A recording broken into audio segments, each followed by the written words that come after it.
bonjour à tous. Donc Anne-Sophie Barnet, donc je travaille à l'OFB, comme l'a rappelé Laurent, donc dans la direction de l'appui aux stratégies biodiversité.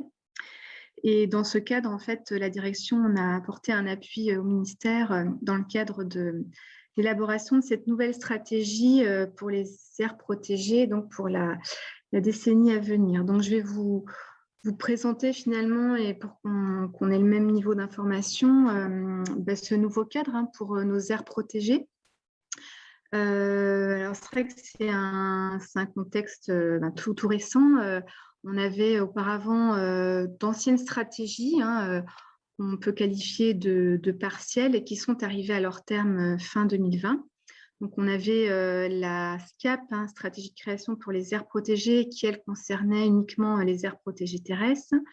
La métropole, elle était plus uniquement ciblée sur la création d'aires protégées réglementaires.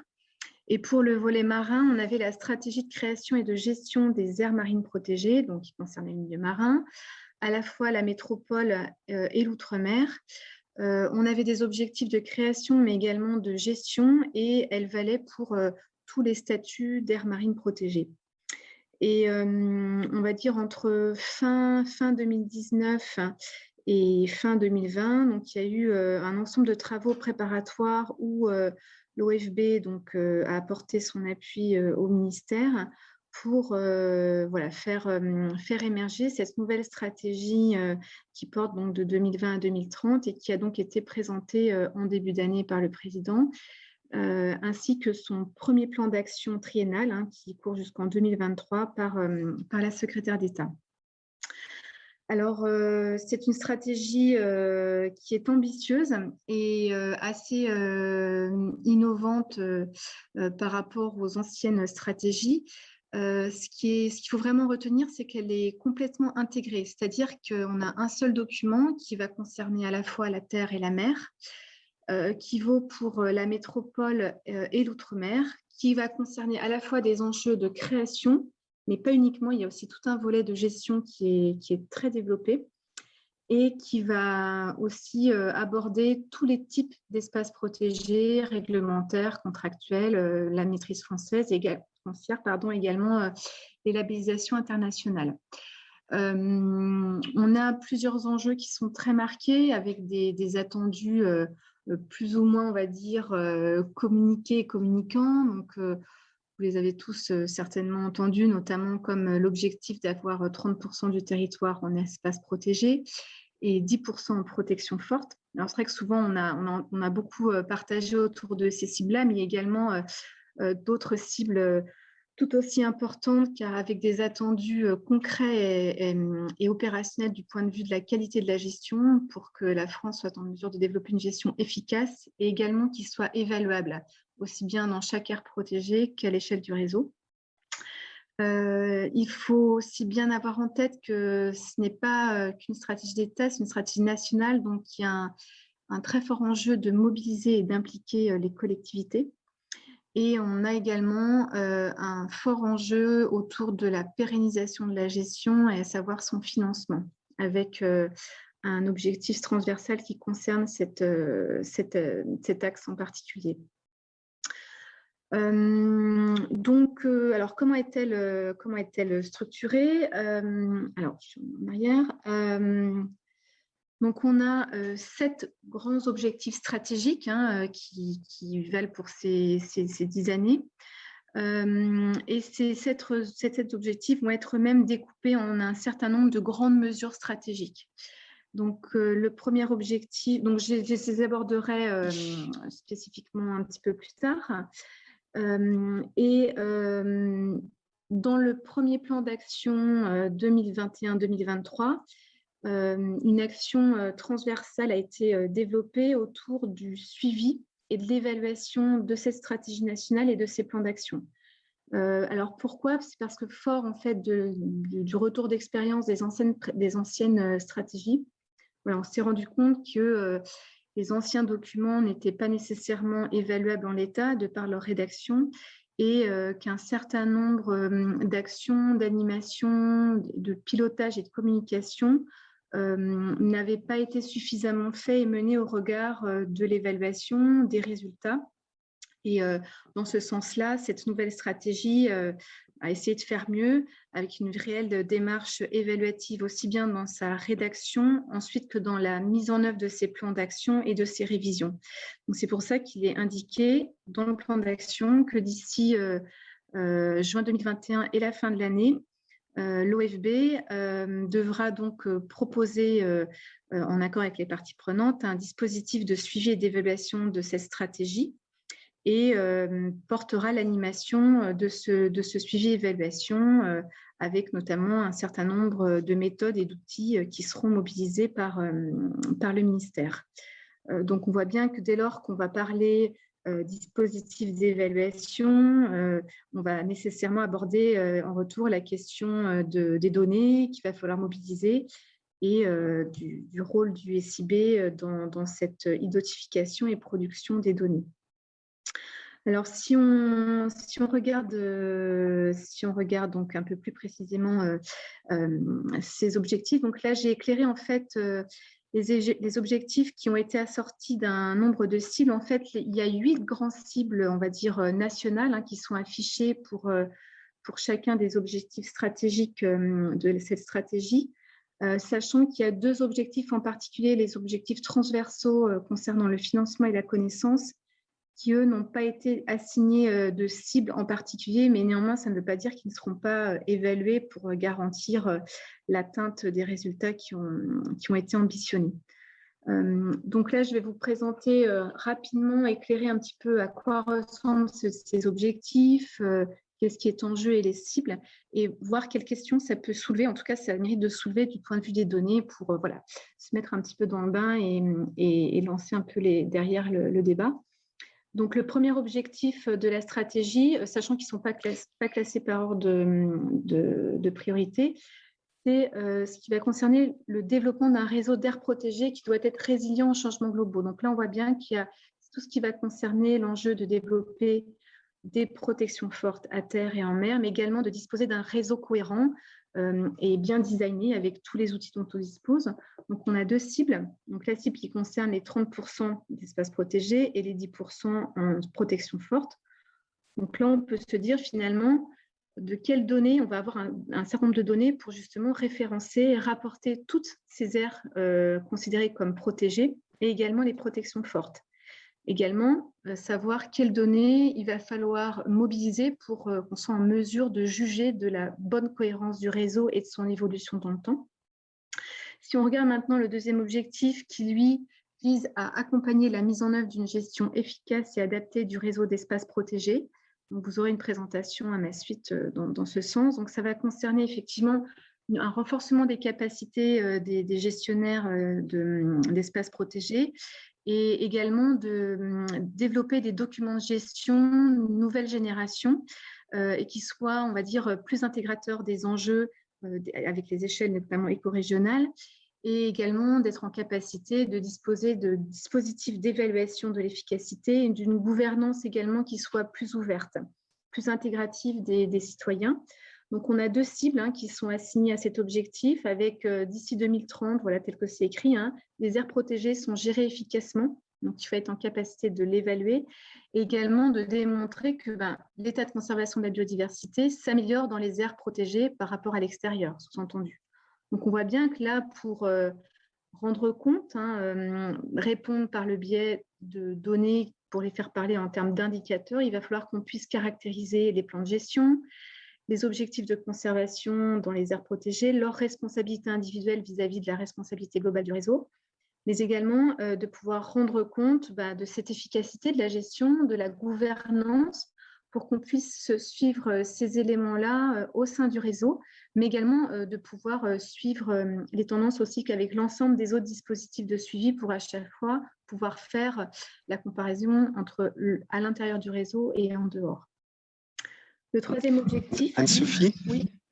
Juste, il te reste 2-3 minutes pour qu'on puisse garder le timing. Je sais que c'est serré, mais on va essayer de garder le timing. Merci. Ça va le faire.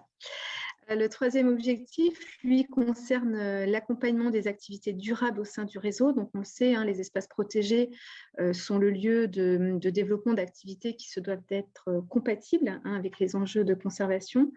Donc, on a une cible alors, qui reste un peu quand même théorique dans l'expression, hein, avec d'ici 2030, l'ensemble des aires protégées doivent contribuer à atteindre les MINA, des objectifs nationaux des transitions écologiques des filières sur leurs espaces. Donc, en gros, ce qu'il faut, c'est qu'on ait des activités compatibles et également d'accompagner les filières vers des pratiques plus durables. Mais on voit aussi qu'il faut, pour que les activités soient compatibles, il va bien falloir qu'on soit en capacité de mesurer l'état des pressions dans les aires protégées, également de juger de l'efficacité du contrôle, de la surveillance qu'on y fera pour vérifier s'assurer de cette compatibilité, et en effet de mesurer l'effort et l'effet de l'accompagnement des activités pour la prise en compte de la biodiversité. Voilà, c'est un éclairage en particulier. Ensuite, on a 2 autres objectifs qui concernent l'intégration. Donc ça, c'est un nouvel objectif assez important d'une très bonne intégration du réseau dans les territoires vis-à-vis des autres politiques publiques, comme les stratégies régionales biodiversité, les SRADET, mais également vis-à-vis des politiques sectorielles. Donc pour cela, il va falloir qu'on soit en capacité d'évaluer cette prise en compte des aires protégées dans ces politiques territoriales, de pouvoir juger de l'ancrage territorial des aires protégées au regard des habitants et des citoyens, mais également de montrer que ces aires protégées sont des lieux de connexion avec la nature et de mesurer le rôle des aires protégées dans l'éducation et l'environnement également. Enfin, le 5e objectif que l'on va parcourir rapidement, là, c'est donc le renforcement de la coopération à l'international grâce à ce réseau pour enrayer l'érosion de la biodiversité.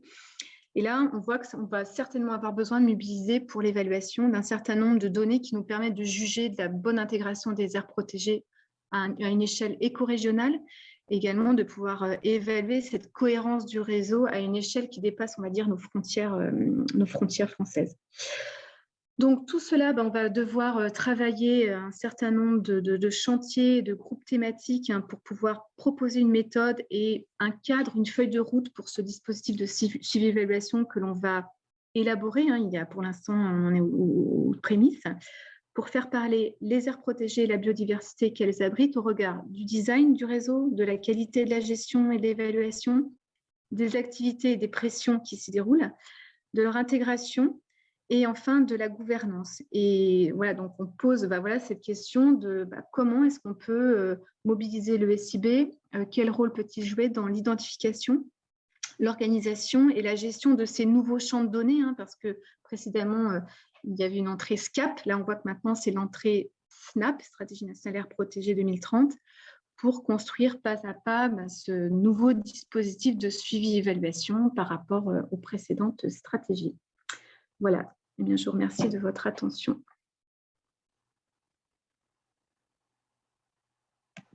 Merci Anne-Sophie. Donc, je vous propose d'enchaîner directement sur la deuxième petite séquence de ce thème-là avec la présentation de Colline Chanet. Colline, si tu veux partager, super, voilà, je te laisse. C'est bon, vous l'avez? Oui, c'est bon. Super. Bon, merci. Alors moi, c'est Colline Chanet, donc de l'UMS Patrinat. Je suis la gestionnaire de la base de données espace protégé. Donc, je vais vous présenter assez succinctement cette base de données. Alors, du coup, je vais commencer par vous rappeler un peu le contexte en vous rappelant la définition de l'UICN de ce qu'est un espace protégé. Donc, c'est un espace géographique clairement défini, reconnu, consacré et géré par tout moyen efficace, juridique ou autre, d'en assurer à long terme la conservation de la nature ainsi que les services écosystémiques. Voilà pour le bref rappel de ce qu'est un espace protégé. Donc là, on voit bien l'importance d'une création et d'une gestion d'une unique base de données, une base de données considérée comme référence nationale pour répondre aux enjeux nationaux, communautaires et internationaux en matière de suivi et d'évaluation, notamment dans le cadre de la nouvelle stratégie des aires protégées, donc dans lequel la base de données va intervenir être source, on va dire la source des données dans le calcul des indicateurs nationaux. Et voilà, donc je voulais bien insister sur le fait que les données doivent être fiables, à jour et standardisées. En ce qui concerne la gouvernance, donc le ministère a chargé anciennement le service du patrimoine naturel du Muséum d'histoire naturelle, plus maintenant, nous, l'UMS Patrinat, de la gestion et l'administration de cette base de données. Tous les, on va dire, deux fois par an, l'UMS Patrinat organise un groupe de travail technique pour répondre à toutes les questions techniques qui peuvent se poser autour des données. Et dans le cadre maintenant de la nouvelle SNAP, un comité de suivi est en cours de mise en place, piloté par l'UMS, l'OFB et le ministère. Toujours dans le rappel du contexte, donc, par rapport à l'emprise géographique de cette base de données et des données qu'elle contient, les données vont être regroupées sur la métropole et l'outre-mer, donc tous les territoires d'outre-mer, les DROM, TOM, COM et BOM. Et les données vont concerner le territoire terrestre et le territoire marin. Alors ensuite, je vais vous faire un bref rappel des différentes protections qu'on peut trouver dans la base de données. Je ne vais pas vous détailler ces tableaux, c'est juste pour vous montrer un peu donc, toutes les différentes désignations qu'on retrouve, les têtes de réseau associées, les territoires concernés et bon, je vous ai mis un peu les chiffres qu'on a actuellement en base de données. Il faut juste savoir que un tableau de bord est en cours de préparation. Qui, lui, va contenir vraiment de façon détaillée toutes les désignations présentes dans la base, les opérateurs techniques associés, les territoires et les dates de dernière mise à jour des données. Donc, il sera disponible sur demande et permet un meilleur suivi de ce que la base contient.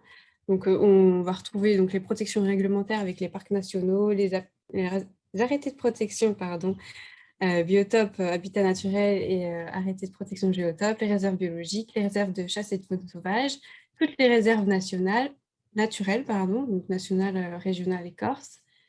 Donc, au niveau des protections contractuelles, on va avoir les parcs nationaux, les aires d'adhésion des parcs nationaux, les parcs régionaux et parcs marins. Il y a aussi des protections par la maîtrise foncière, donc on va avoir tous les sites, les terrains acquis par le conservateur du littoral et les terrains acquis par le conservateur des espaces naturels. Et ensuite, on va avoir toutes les protections au titre de conventions internationales. Donc, on va retrouver Ramsar, les réserves de biosphère, les biens du patrimoine mondial de l'UNESCO et les géoparcs mondiaux. Donc, voilà, je ne rentre pas trop dans le détail pour le moment. Alors, en ce qui concerne le circuit des données, donc, il y a une circulaire qui a été publiée en février 2013 qui reprend un peu les différentes têtes de réseau et les fréquences de mise à jour des données officiellement. Donc, on va retrouver toutes les... voilà, je vous déroule un peu le diapositive. Donc, des outils de protection qui vont être mis à jour de façon mensuelle, donc avec un délai bien sûr de transmission à l'UMS et un délai de validation par l'UMS avant diffusion sur l'INPN. Et puis donc d'autres types de protections qui vont être, elles, mises à jour de façon annuelle. Oui, alors on a tout un ensemble de protections. Donc c'est un gros travail qui est en cours de diffusion sur les territoires de la Polynésie française, la Nouvelle-Calédonie et Wallis et Futuna. Vu que c'est un travail vraiment en cours, les fréquences de mise à jour et délais de transmission, pour l'instant, ne sont pas encore définis, mais ça ne saurait tarder pour une validation et une intégration à la base de données nationale. Ensuite, en termes de diffusion des données, les données qui, une fois reçues, validées et intégrées à la base de données nationale, vont être diffusées de façon annuelle à l'Europe via le rapportage CDDA. Donc, une partie des protections, pas toutes les protections. Donc, je les ai remises dans la diapositive.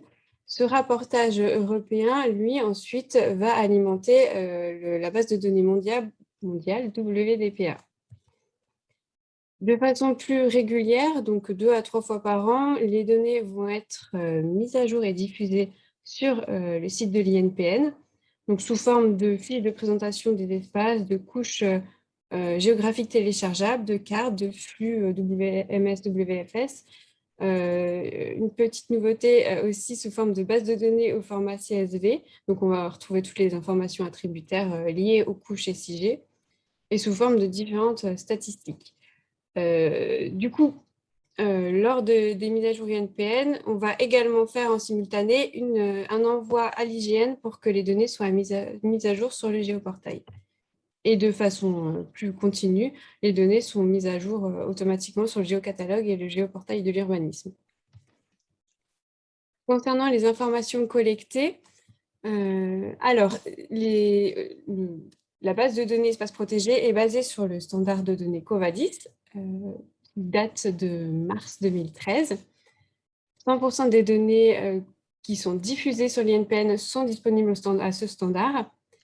On va y retrouver notamment l'identification générale du site, les informations relatives à la production de la donnée, donc sous forme du nom de l'opérateur technique, les informations relatives à la gestion du site. Pour l'instant, c'est très succinct, donc on va retrouver notamment le nom du gestionnaire du site, mais je vais vous en parler un peu dans la diapositive suivante concernant les améliorations à faire sur ce point. Et également les informations relatives aux documents officiels de création ou de modification des sites. On va aussi retrouver d'autres informations hors standard, donc on bancarise la localisation administrative des sites, les régions, départements, communes, et les espèces citées dans les actes de création et de modification. Donc toutes ces informations sont disponibles sur l'INPN. Pour finir, donc, je voulais évoquer un peu les perspectives d'évolution de cette base de données. Il y a pas mal de travaux engagés et en cours, notamment la prévision d'intégration de nouveaux outils de protection. Donc là, pour le moment, on a les espaces naturels sensibles, les sites classés et inscrits et les zones de protection spéciale, la zone de protection spéciale antarctique, qui, du coup, le travail va être lancé cette année. Une extension de l'emprise géographique. Donc, pour le moment, les aires protégées de Nouvelle-Calédonie, Polynésie française, Wallis et Futuna ne faisaient pas partie de la base, mais ne devrait plus tarder. Enfin, le travail est vraiment en cours de finalisation. Et donc, ensuite, on va avoir aussi tout un enrichissement des données liées à la gestion des sites. Donc, c'est un travail, le travail qui va vous être présenté tout à l'heure par Caroline Devillis et Thomas Gendre de l'OFB. Donc, c'est un travail de compilation de données qui est en cours pour répondre aux besoins liés aux documents de gestion. Il y aura donc un travail aussi à faire sur cette base de données espace protégé pour intégrer une partie de ces informations liées à la gestion des sites. Ensuite, donc c'était aussi pour vous faire part un peu on va dire des lacunes un peu de cette base de données, mais qui sont en train de diminuer et d'être résolues. On a quelques difficultés dans la mobilisation des réseaux pour la remontée de nouveaux outils. Voilà, il faut qu'on travaille vraiment sur l'animation et la mobilisation des réseaux. Il y a certains outils également qui sont assez complexes à mettre à jour, notamment parce qu'il nécessite de faire des choix méthodologiques et techniques sur les données, sur la validation et l'intégration de quelles données exactement on va intégrer. On a aussi un gros travail de correspondance en cours pour les espaces présents dans les nouveaux territoires d'outre-mer, donc Polynésie française et Nouvelle-Calédonie, parce que donc ces territoires, notamment la Nouvelle-Calédonie, est hors du Code de l'environnement français. Donc, les désignations ne correspondent pas à 100% avec les désignations actuelles. Donc là, on fait vraiment un travail pour rattacher ces différents types d'outils et faire en sorte qu'ils puissent intégrer la base de données nationale. Et ensuite, donc, dernier point de gros travail de mobilisation, donc, dans le cadre de la SNAP, il faut déterminer les espaces en protection forte, donc terrestre et marin. Là, c'est surtout notamment une problématique marine où certains sites ne sont pas complètement en protection forte. Donc, il va y avoir tout un travail de découpage des sites qui implique donc la production de nouvelles données et de la prévision d'une standardisation pour faire également, pour différencier les espaces en protection forte et les intégrer à cette base de données. Voilà, donc pour la présentation assez succincte de la base, j'espère que j'ai tenu. Merci. Merci, Colline. Merci à Anne-Sophie et Colline pour les présentations. Donc, l'enjeu, vous l'avez compris, hein, d'avoir une stratégie globale, toute la présentation d'Anne-Sophie, mais aussi des outils qui permettent de suivre l'évolution du réseau de façon assez fine dans les différentes catégories d'espaces protégés. Donc, c'est bien l'enjeu de cette double présentation. J'enchaîne directement par les questions, notamment de Maxime dans le chat, qui doit concerner plutôt Anne-Sophie sur comment seront gérées les mesures type mesures agro-environnementales, comment ça sera implémenté et géré dans le cadre de la SNAP. Est-ce que tu as des éléments de réponse sur cet aspect-là? C'est un petit peu dur de répondre un peu comme ça. Là, ce que je vous ai donné, c'est les grands objectifs stratégiques avec un certain nombre de cibles. Là, dans les premiers chantiers que l'on va devoir mener, on voit que ces cibles, enfin, vous l'avez vu dans l'expression, elles restent assez très englobantes, très macro, et il va falloir qu'on les travaille par le biais de questions évaluatives. On va préciser un petit peu plus, on va dire, la commande et ce sur quoi on va rendre des comptes. Donc, ça veut dire aussi définir un référentiel d'évaluation, mais on se rend bien compte que justement pour l'objectif 3 et tout ce qui concerne l'encadrement, enfin, et le développement durable des activités, il va falloir qu'on soit en mesure de mesurer l'effort et l'effet d'accompagnement des activités pour la prise en compte de la biodiversité et qu'on sera amené justement à faire remonter ces données de mesures concrètes et leur effet, leur impact positif sur la biodiversité. Après, moi, je Okay. je sais pas quelles données ça nécessite. Non, mais en c'est particulier, intéressant mais parce c'est un que, besoin. ouais, merci, mais c'est vrai que c'est une question intéressante parce que ça montre bien l'enjeu de croiser, parce que pour répondre à ce genre de questions, il faut justement avoir accès à beaucoup d'informations différentes qui dépassent d'ailleurs des champs d'action ministère de l'écologie, parce que ça peut rejoindre pas mal d'autres politiques publiques. Donc, il y a un enjeu assez fort de mailler les données. Donc, je trouve que c'est une question intéressante. Effectivement, l'enjeu, c'est d'y répondre dans le temps. J'en profite pour poursuivre la question de Maxime sur quel dispositif aussi pour mesurer l'état de conservation des habitats et des espèces au-delà des espèces des directives. Donc, c'est un enjeu au sein du réseau. Je me permets là de répondre un peu plus largement directement, mais Anne-Sophie, je te laisserai compléter. Mais il y a la mise en place d'une surveillance de la biodiversité, hein, qui est par ailleurs, d'ailleurs, je crois, traitée dans un autre atelier cet après-midi. Et bien évidemment, et ça rejoint bien l'enjeu du SIB, c'est que d'un côté, il y aurait la mise en place d'une surveillance de la biodiversité terrestre, notamment, et marine, et de l'autre côté, des réseaux d'espaces protégés. Et l'enjeu, c'est que justement, les choses se répondent, qu'on sache bien comment vont l'état de conservation des espèces d'habitat dans les aires protégées et en dehors des aires protégées, et de façon cohérente. Et que c'est bien un enjeu justement de prendre du recul et de cohérence d'ensemble des systèmes d'information et des données produites. Je ne sais pas, Anne-Sophie, si tu veux compléter cet élément-là. Je poursuis sur des questions sur est-ce que les présentations seront mises sur Internet? Oui, en tout cas, je le pense. Oui, oui, on fera en sorte en tout cas. Concernant la base sur les aires protégées, Colline, est-ce que qu'en est-il des ENS? Est-ce que c'est envisagé à court Oui, terme? alors du coup, c'était dans ma conclusion. Oui, c'est un travail qui va être lancé et donc on considère que c'est en cours et les ENS ont vocation à intégrer la base de données nationale. D'accord.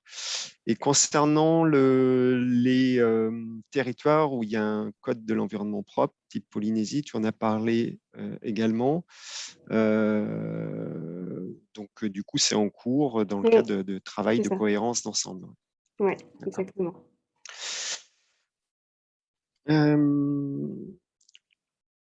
Alors, pour les protections, là, je relais la question de Daniel Tonon. Pour les protections réglementaires, il faudrait connaître les données sur les infractions relevées. Ce serait déjà un indicateur de la présence de contrôle. Sophie, est-ce que tu as des éléments sur ce point-là? Et puis ça nous renvoie toujours à cet objectif 3 où on a également un enjeu de faire remonter les données de surveillance et de contrôle pour aussi montrer l'efficacité des actions dans ce sens et qu'on a bien du coup des activités compatibles qui se déroulent dans le réseau. Oui. Très bien. Après, il y a, afin de mobiliser les collectivités dans cette approche, est-ce que les atlas de biodiversité communale seront pris en compte et adaptés? Alors là, on est au cœur du sujet, hein, de comment des problématiques, différents programmes se renvoient et des questions. Ça pourrait être pris en compte si on considère que dans les critères d'évaluation qui attestent que effectivement les aires protégées sont bien intégrées dans les territoires, on considère le nombre, enfin le pourcentage d'ABC qui sont effectivement mis en place. Voilà. On voit bien que c'est un peu la formulation de la question évaluative qui va aussi conditionner tout le reste, mais ça peut tout à fait être envisageable. Mais ce qui est sûr, c'est qu'il faudra qu'on fasse des choix, en fait. Il faudra prioriser à un moment donné et se mettre d'accord, voilà, l'ensemble des parties prenantes. Et de toute façon, on partagera nos travaux avec les instances et pour valider ce que l'on va suivre et qui devra être éclairant et pour l'ensemble de la stratégie. Très bien. Alors, oui, la nécessité d'adapter les protocoles, si c'est le cas, notamment dans le cas des ABC, effectivement. Je balaye une précision de Caroline sur les infractions. Peut-être, Caroline, tu veux préciser directement? Merci Laurent, bonjour à tous. Non, simplement pour apporter un élément, et je vois que Anthony Coumin a aussi complété, il y a l'outil Océan, qui est justement un outil qui recueille l'information, recense l'information sur les PV, sur les contrôles pratiqués dans les aires protégées. Donc voilà, effectivement, ça commence à être bancarisé et ça s'améliore de plus en plus en lien bien sûr avec le ministère. Et peut-être qu'Anthony veut compléter aussi avec ce groupe de travail qui est en cours. Oui, alors c'est pareil, c'est très récent puisqu'on s'est réunis pas plus tard que la semaine dernière. Donc, mais il y a une synergie qui est en train de se créer entre l'ONB, le ministère de l'Intérieur et de la Justice pour recueillir justement les différentes données liées aux infractions et notamment suite à une nouvelle base de données au sein de la SSMSI, donc au ministère de l'Intérieur sur différentes nomenclatures d'infractions liées à l'encontre de l'environnement, justement pour recueillir ces données et construire différents indicateurs au sein de l'ONB. Très bien. Merci.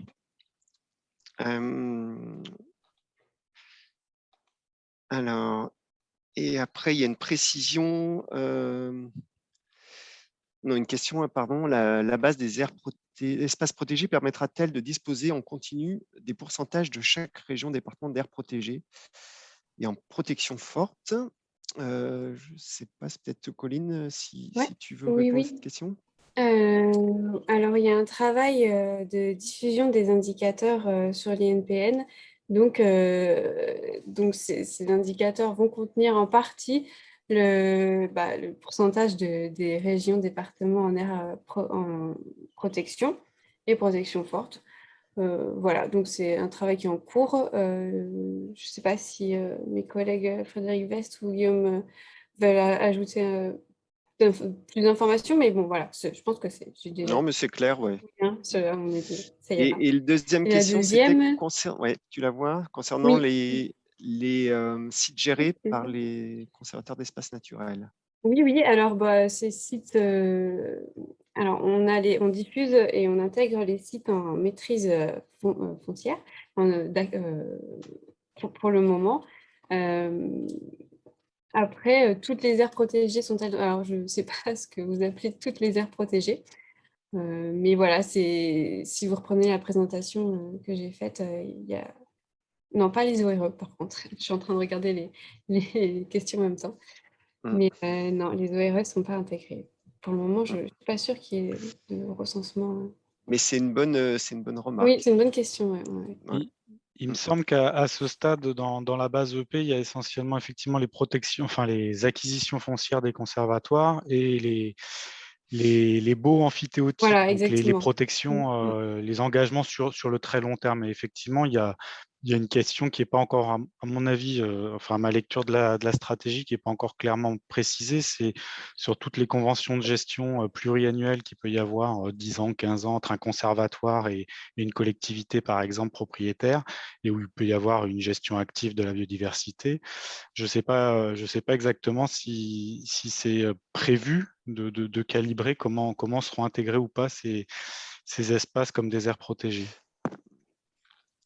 En fait, pour moi, il y a deux éléments. Il y a la première, c'est d'inventorier finalement tous les espaces disponibles, et après de produire des indicateurs qui correspondent à des questions particulières. Et il peut y avoir des espaces qui ne sont pas des protections fortes, par exemple, et pour autant ils sont dans la base. Et il y a un enjeu d'équation entre finalement la donnée brute et la donnée élaborée de synthèse pour répondre à des politiques publiques, quoi. Mais pour préciser, peut-être que Colline, il y a le travail en cours quand même avec le conservateur, les conservateurs d'espaces naturels sur d'intégrer l'ensemble des sites. C'est ça, exactement. Et voilà, je peux juste dire que le travail est en cours. Voilà, c'est assez complexe, donc notamment avec certains choix méthodologiques à appliquer. Ouais. Donc, voilà. Alors, je suis un peu rappelé à l'heure parce qu'il est déjà plus de 15 heures, en fait, ça passe très très vite. Je me lance dans des points clés en fait des échanges qui ont eu lieu, qui me semblent importants. Vous n'hésitez pas à le compléter dans notre chat d'ailleurs. L'enjeu, moi ce que j'ai noté, c'est l'enjeu quand même de faire du lien avec de fait d'autres politiques publiques, hein, la surveillance de la biodiversité terrestre ou marine, la question des PV dans les aires protégées, des PV d'ailleurs au sens large et notamment au sein des aires protégées. Les questions autour des ABC, la question des mesures agro-environnementales, en fait, l'enjeu finalement de faire du lien avec ces autres politiques publiques et comment elles s'intégreront dans la stratégie nationale d'air protégée, les ORE également, et l'enjeu de faire de lier aussi avec d'autres ministères, ministère de la Justice, d'autres codes de l'environnement, notamment des collectivités de Polynésie ou de Nouvelle-Calédonie. Et l'enjeu, du coup, est vraiment, ça rejoint un peu un des enjeux du SIB, c'est de faire des passerelles entre les différents systèmes de données autour, quelles que soient finalement les politiques publiques qui portent, pour pouvoir mieux répondre à une stratégie aussi englobante que la SNAP. Et avec une précision de Maxime Paquin surtout parler de gestion effective au-delà des mesures agro-environnementales. Très bien, ça sera noté. Et enfin, la question des indicateurs qui est revenue un peu de façon transversale il y a eu l'ONB cité, mais aussi des pourcentages, différents types d'aires protégées qui font le lien entre les données disponibles et les données finalement de suivi, qui seront un des sujets, un des points clés que je noterai de cet échange.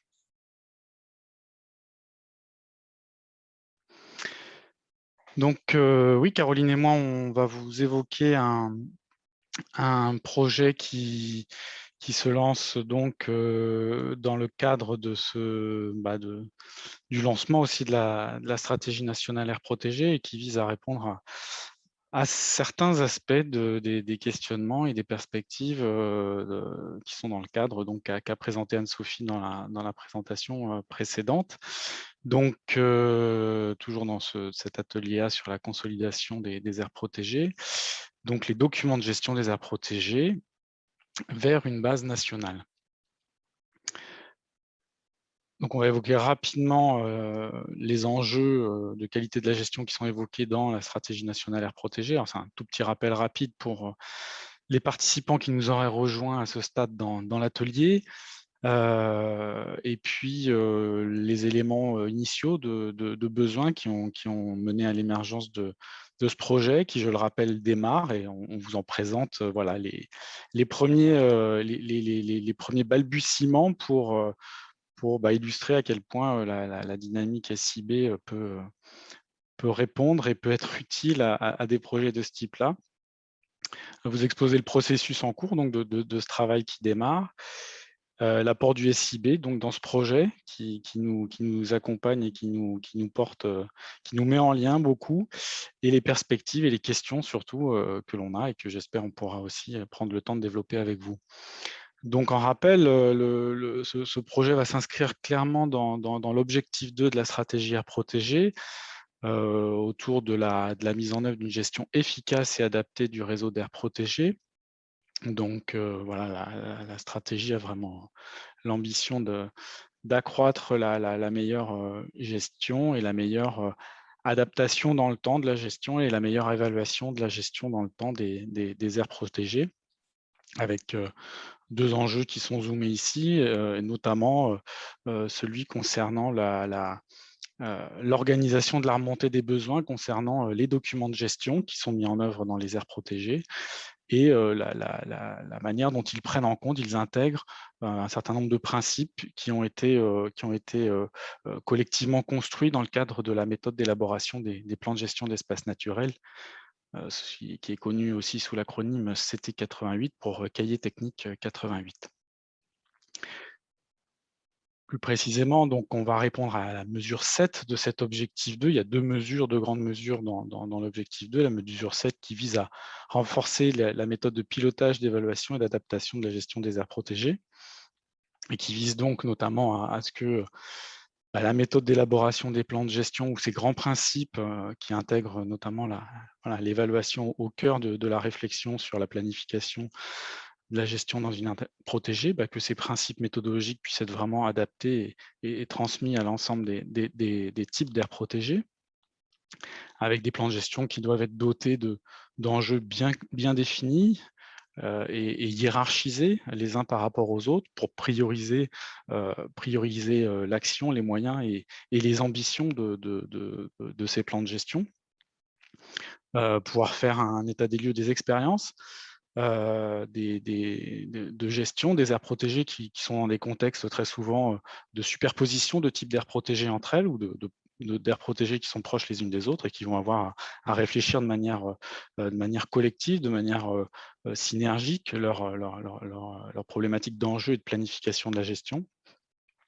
L'ambition d'avoir une utilisation plus grande d'outils comme les tableaux de bord qui permettent de rendre compte de l'avancée des ambitions des aires protégées, de l'atteinte aux objectifs fixés dans les plans de gestion, d'avoir des indicateurs bien définis, bien renseignés aussi à terme, et éventuellement partagés entre aires protégées.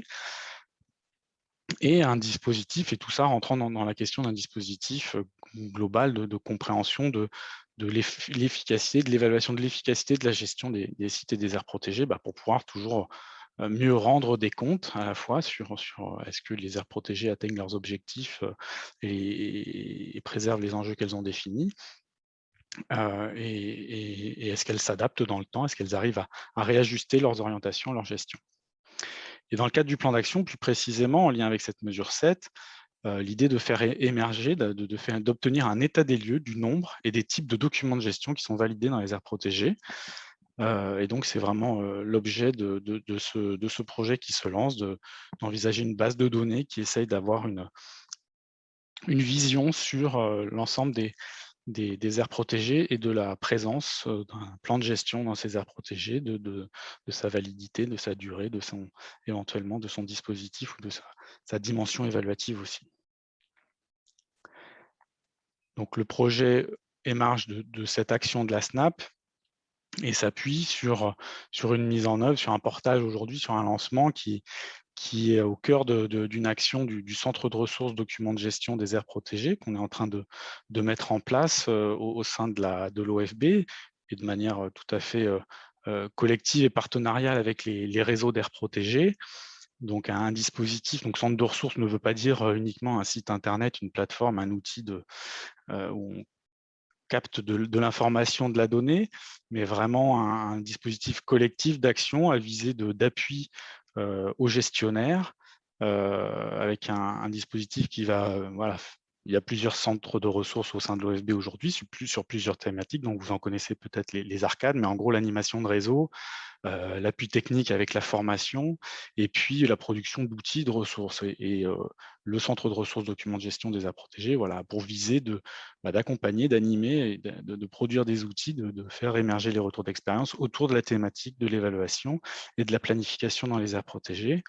Les grands champs d'action aujourd'hui sont la consolidation de la méthode d'élaboration et d'évaluation des plans de gestion de la fameuse méthode dite CT88, de favoriser la coopération et le renforcement de capacités autour de la question évaluative et de la démarche d'évaluation dans les aires protégées, de coordonner pour tout ça aussi une offre de formation qui permette d'être pertinent et à jour et répondre au mieux aux besoins des gestionnaires sur cette thématique de l'évaluation et de la planification, et aussi une visée un peu plus nationale de suivi de comment se déploie aujourd'hui, comment sont mis en œuvre, sont rédigés les plans de gestion dans les aires protégées françaises. Et donc, voilà, ce champ d'action va amener à la création d'une base de données sur les aires protégées associées à leurs documents de gestion. Un très rapide focus sur de quoi on parle quand on parle de documents de gestion. On parle bien à la fois des plans de gestion d'un site du Conservatoire du Littoral, d'un espace géré par le Conservatoire d'espaces naturels de telle ou telle région, des documents d'objectifs des sites Natura 2000, des chartes des parcs naturels régionaux, des parcs nationaux, de toutes les aires protégées, du document de cadrage, du document stratégique qui fait référence pour l'action de l'aire protégée, avec des enjeux bien définis, si possible bien hiérarchisés, avec des ambitions à long terme sur au moins une dizaine d'années et une programmation d'action en réponse aux enjeux et aux pressions sur ces enjeux. Voilà, un outil de partage, de planification du travail et un outil qui doit permettre l'évaluation, le suivi et l'évaluation, le suivi au cours du temps et l'évaluation périodique de la gestion pour ajuster et pour rendre des comptes toujours. Je te passe la main, Caroline, pour la suite. Oui, merci Thomas. Il vous reste 5 minutes. Merci beaucoup. Ok, on va aller vite. Du coup, on est à la moitié. Sur ce contexte, effectivement, à la fois de la stratégie nationale des aires protégées et du plan d'action et de cet outil centre de ressources que Thomas vient de vous présenter rapidement, il y a effectivement un besoin lié aux données. C'est-à-dire qu'il nous faut avoir, pour pouvoir bien travailler, une base qui réunit toutes les aires protégées de la stratégie nationale, donc les aires protégées qui sont listées dans l'annexe 1 de la stratégie, une base qui permet d'identifier les gestionnaires des aires protégées, les régions, les écorégions, où elles sont situées, leur surface, l'existence de documents de gestion, leur date, leur type, leur téléchargement possible. Et ça, pour pouvoir en fait à la fois donc connaître l'état des lieux des types de documents de gestion qui sont validés, identifier les manques pour que toutes les aires protégées aient un document de gestion en 2030 et quel gestionnaire il faut mobiliser pour pouvoir arriver à cet objectif. Il nous faut cette base aussi pour pouvoir identifier les documents de gestion uniques dans le cas d'AP superposés ou dans le cadre de plans de gestion multisites. Également pour pouvoir identifier les dates de validité, les volumes de documents de gestion qui sont en révision, en évaluation, et bien sûr aussi, comme on l'a vu là bien précédemment, obtenir des informations sur quelle méthodologie est utilisée pour planifier, donc pour les documents de planification, et quelles informations, quels dispositifs sont mis en place sur le sujet de l'évaluation de la gestion. Je peux peut-être passer, Thomas. Voilà, du coup, un exemple, je vais passer très vite sur cet exemple, mais pour que vous voyez un petit peu concrètement, ici, on est sur un plan de gestion qui a été élaboré sur 5 sites du Conservatoire du Littoral, sur la commune de Sainte-Marie-de-la-Mer, qui est donc en Camargue. Et voilà, on a, dans les bases de données, on a ces 5 sites comme territoire du Conservatoire acquis par le Conservatoire du Littoral. Néanmoins, ces terrains sont gérés par des gestionnaires différents, mais ils répondent à un même plan de gestion qui vient d'être validé la fin 2020. Donc nous, ce qui nous intéresse, c'est ça, c'est de savoir quel est le type d'aire protégé, mais aussi qui est le gestionnaire. Est-ce que c'est un plan de gestion unique? À quelle date il va être évalué à mi-parcours? En l'occurrence, là, ce sera 2025. Et quelle méthode il a utilisée pour planifier ses actions? Là, en l'occurrence, après un échange avec la gestionnaire, puisque ça, c'est pas présent sur les bases aujourd'hui, il s'agit de la méthode du Conservatoire du Littoral avec l'Agence de l'eau Rhône-Méditerranée-Corse, basée sur les espaces de bon fonctionnement des zones humides. C'est du coup voilà, des informations qu'il va falloir pouvoir ajouter à la collecte actuelle de données pour pouvoir répondre à ces ambitions. Voilà, donc c'est un cas particulier, mais ça vous permet de comprendre un peu la complexité de l'exercice. Et du coup, depuis l'année dernière, on avait initialement à la DAP pensé à faire une prestation extérieure pour répondre à ce besoin de base de données. Et effectivement, c'est par contre complètement l'objet du CIB. Et on s'est du coup vite réuni avec le CIB, Thomas Milon, et puis les gestionnaires de base, donc d'aires marines protégées, espaces protégés, donc qui vous a été présenté là par Colline, et également les gestionnaires de base Natura 2000, donc SIN2 et FSD. Et puis, on a bien identifié en fait quel était notre besoin à nous sur les champs nécessaires pour notre base de données nationale, en lien avec les bases existantes.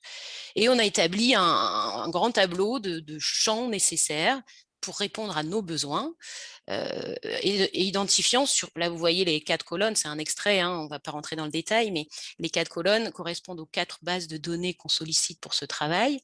Soit effectivement le champ est existant et rempli dans chaque base, donc ça là vous l'avez en vert, soit il est inexistant, donc là c'est en rouge, et il faudra trouver un moyen de le créer, soit il est existant mais pas forcément fiable à 100%, donc là c'est en jaune. Donc on a fait cet exercice un peu d'identifier, tu peux passer Thomas, sur à la fois la caractérisation de l'aire protégée et sur leurs documents de gestion.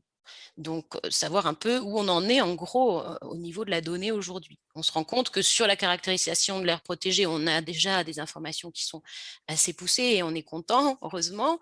Sur les documents de gestion, il y a des choses, mais effectivement, il y a un travail vraiment d'amélioration de la donnée à prévoir en commun.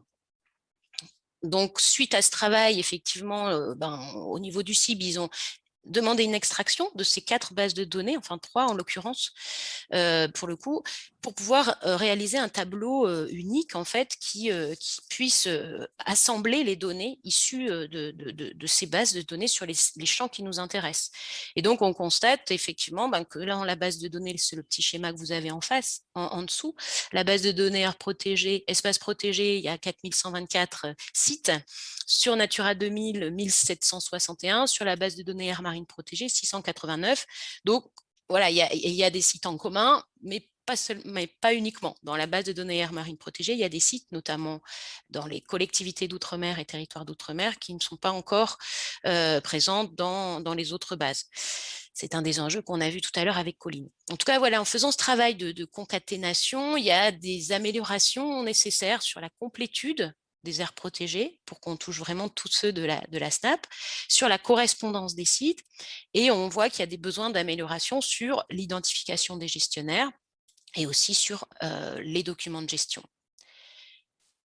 Donc voilà, c'est vraiment, là c'est une petite illustration, on a la semaine dernière une réunion de travail avec le CIB et du coup les différents gestionnaires de ces bases pour partager l'analyse qui était issue de cette concaténation et puis tracer ensemble les perspectives de travail.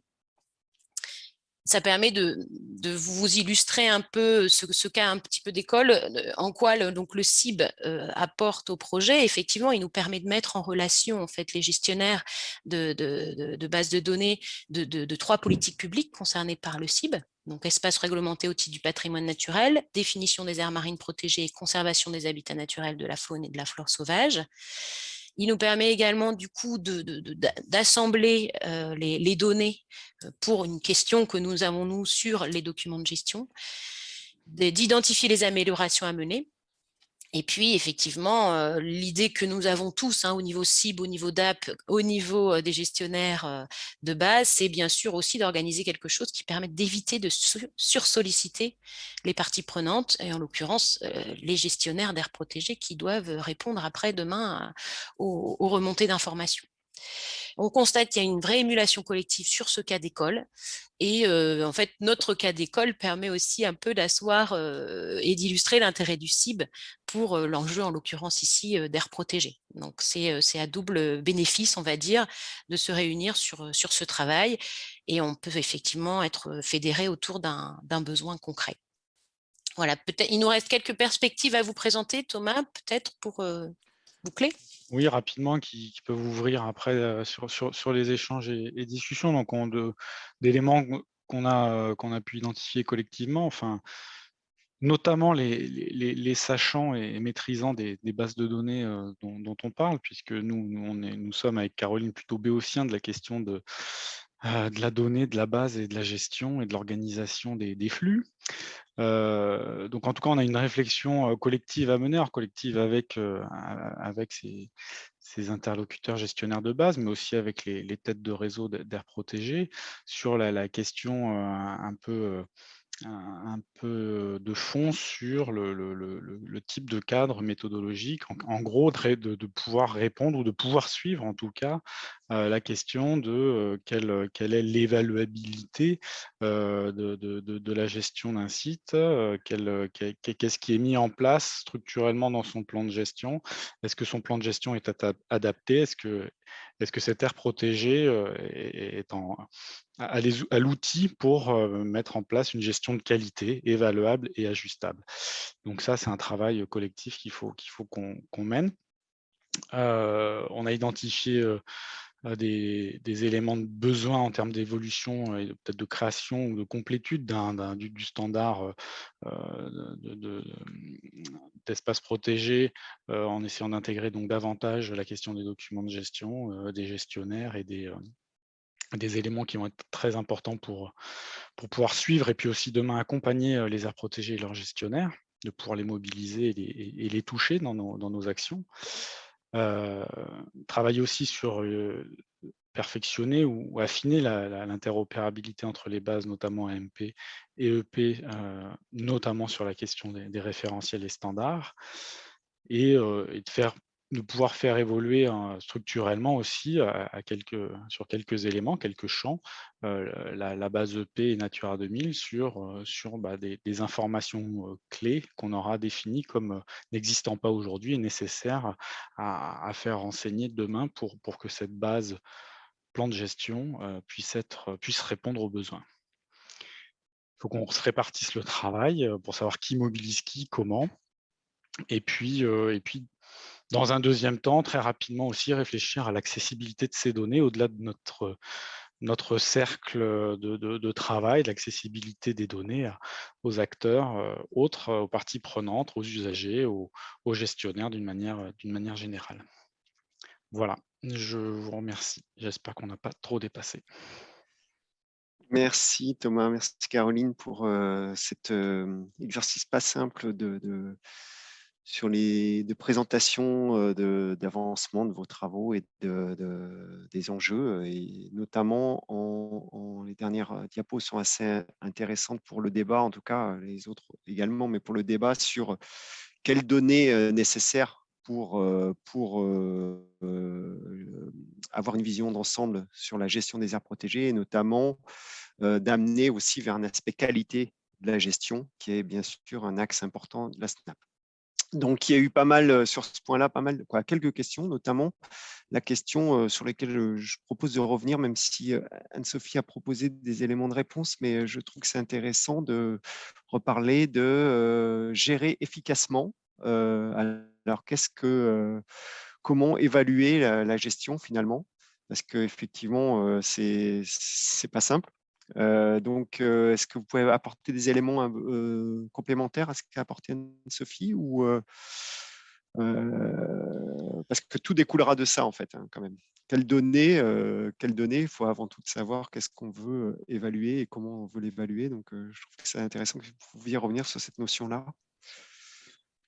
On peut essayer, oui. Après, je ne voudrais pas non plus qu'il y ait de méprise. L'idée est bien de savoir si l'aire protégée est dotée d'un document de gestion, que ce document de gestion, il a des caractéristiques clés qui doivent permettre au gestionnaire voilà, d'être armé pour aller dans le bon sens et dans la bonne maîtrise de son action demain. Mais la base de données n'a pas vocation à suivre l'efficacité de la gestion de l'aire protégée. On n'est pas à cette dimension-là. C'est peut-être un champ de prospective plus lointain, j'en sais rien, mais, ou qui sera porté dans d'autres projets. Mais là, l'idée est d'avoir un outil de photographie régulière du réseau d'aire protégée. En gros, le complément des bases EP AMP Natura 2000 sur le volet un peu plus voilà, outils de gestion, outils de planification. Est-ce qu'il est là ? Qui sont les référents pour qu'on puisse, comme je disais, pouvoir les mobiliser et aller auprès d'eux pour une dynamique d'accompagnement, de montée en compétences, de retour d'expérience et tout ça. Est-ce que leur plan de gestion a quelques éléments clés structurants sur, donc ça reste à discuter, mais sur notamment la hiérarchisation des enjeux, la question d'indicateurs ou de cibles visées et d'éléments qui permettront l'évaluation de son action et son ajustement, mais et de pouvoir aussi avoir une interrogation sur un plan de gestion concernant combien de sites, puisqu'on a parlé de la problématique des multisites et qu'aujourd'hui, c'est une vraie problématique, enfin, pour avoir une information claire, en tout cas, sur quels sites sont concernés par quel plan de gestion et quelle est l'obsolescence programmée de tel ou tel plan de gestion pour que derrière, encore une fois, on ait les actions en réponse et en accompagnement. D'accord. Merci pour Caroline, cette tu précision. peux largement compléter, hein, n'hésite pas, ou Anne-Sophie.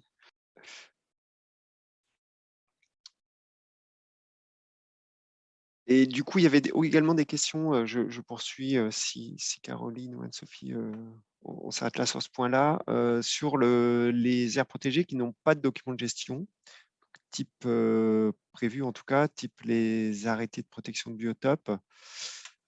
Donc ça fera, ce que je comprends, ça fera partie du bilan et le fait qu'il n'y ait pas de document de gestion fait partie aussi de la vision globale à avoir en fait. C'est un peu ça, je pense, l'un des enjeux de la démarche. Vous voulez compléter cet élément-là ? Oui, simplement, après, c'est un petit peu le fonctionnement de chaque statut d'aire protégé. Là, en l'occurrence, l'arrêté de protection de biotope. L'arrêté figure un peu de ce qu'il est autorisé ou non de faire. Et effectivement, il n'y a pas forcément de plan de gestion dans les faits. Bon, donc, dans TACT, on l'intègre dans l'analyse, bien entendu. Est-ce qu'il y a d'autres questions sur ces différentes présentations, interventions ? N'hésitez pas. Moi, j'avais une question un peu générale en fait dans vos premiers travaux sur l'analyse des différentes bases, qui est une démarche. Qu'est-ce qui vous a le plus surpris en fait, ou qu'est-ce qui vous a le plus interpellé ou voilà, à chaud comme ça, vous diriez quoi ? À chaud, c'est pas tant moi les contenus, le fait d'avoir réuni, identifié si l'information était présente, absente ou mal renseignée, ou en partie renseignée. C'était plutôt moi ce qui m'a vraiment marqué, c'est la volonté des gestionnaires de base d'être dans une dynamique et dans on va dire un service, un produit qui répond en l'occurrence à nos problématiques métiers. Nous, voilà, on arrivait un peu avec notre demande, comme le disait Thomas, sans y connaître en y connaissant très peu sur le sujet des données, mais vraiment la volonté des participants de ce groupe à s'améliorer et à pouvoir proposer des bases qui répondent à nos enjeux. Et à nous accompagner. Et encore une fois, merci à eux et merci à Thomas d'avoir été l'étincelle initiale, Thomas Milon, cette dynamique qui s'amorce. Très bien, merci.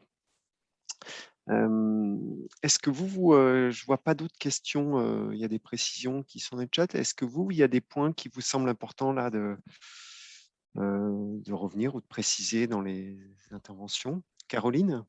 Oui, moi, ça m'a un peu interpellée parce que Colline présentait justement la problématique de la mobilisation des réseaux pour faire remonter l'information. Et nous sommes en plein, enfin, nous allons y rentrer dans la mesure où, définissant des champs complémentaires, des améliorations nécessaires et autres, à un moment, et en plus, nous souhaitons finalement que les nouveaux champs soient complètement partagés avec ces réseaux, c'est-à-dire que les champs additionnels soient accordés avec les producteurs de la donnée. Donc, et c'est là où moi je me dis, voilà, on a un travail de mobilisation, de travail en commun, collectif à faire avec eux. Finalement, quelle est la meilleure méthode pour les mobiliser et puis pour se mettre d'accord ensemble? Je pense qu'un des points clés, ça sera, comme on l'a évoqué, de les associer aussi à la réflexion de qu'est-ce qu'on veut renseigner, qu'est-ce qu'on est en capacité de faire renseigner par un réseau entier d'aires protégées, parce qu'on ne va pas s'amuser à avoir des prestations externes qui vont aller plonger leur nez dans les plans de gestion des aires protégées pour y collecter un certain nombre d'informations. Donc, il faut qu'on trouve un ratio pertinent qui leur serve aussi à eux demain. Et pour avoir eu certaines discussions, début de discussion, notamment avec les conservateurs d'espaces naturels, voilà, il y a des questions qui les intéressent sur qu'est-ce qu'ils ont dans leur plan de gestion aujourd'hui. Donc, je pense qu'on va trouver des cheminements communs qui feront qu'ils seront motivés pour renseigner les champs qu'on proposera ou qu'on définira collectivement. Donc, un double enjeu de mobiliser de façon concertée ces réseaux pour les différents finalement approches, différentes bases de données qui répondent bien à des enjeux différents, et en même temps de trouver une synergie de réponses, d'enjeux communs avec eux pour que à la fin le système soit alimenté, quoi, finalement. C'est un peu ça, je crois. Très bien. Et les personnes et les autres personnes qui sont présentes à l'atelier, là, est-ce qu'il y a des points clés qui dans la présentation là, qui a été faite à deux voix par Caroline et Thomas, qui vous semble important de noter, qui vous semble important, sur lesquels vous souhaitez revenir, une surprise ou une question? À quel horizon le centre de ressources devrait-il être mis en place? Thomas, peut-être?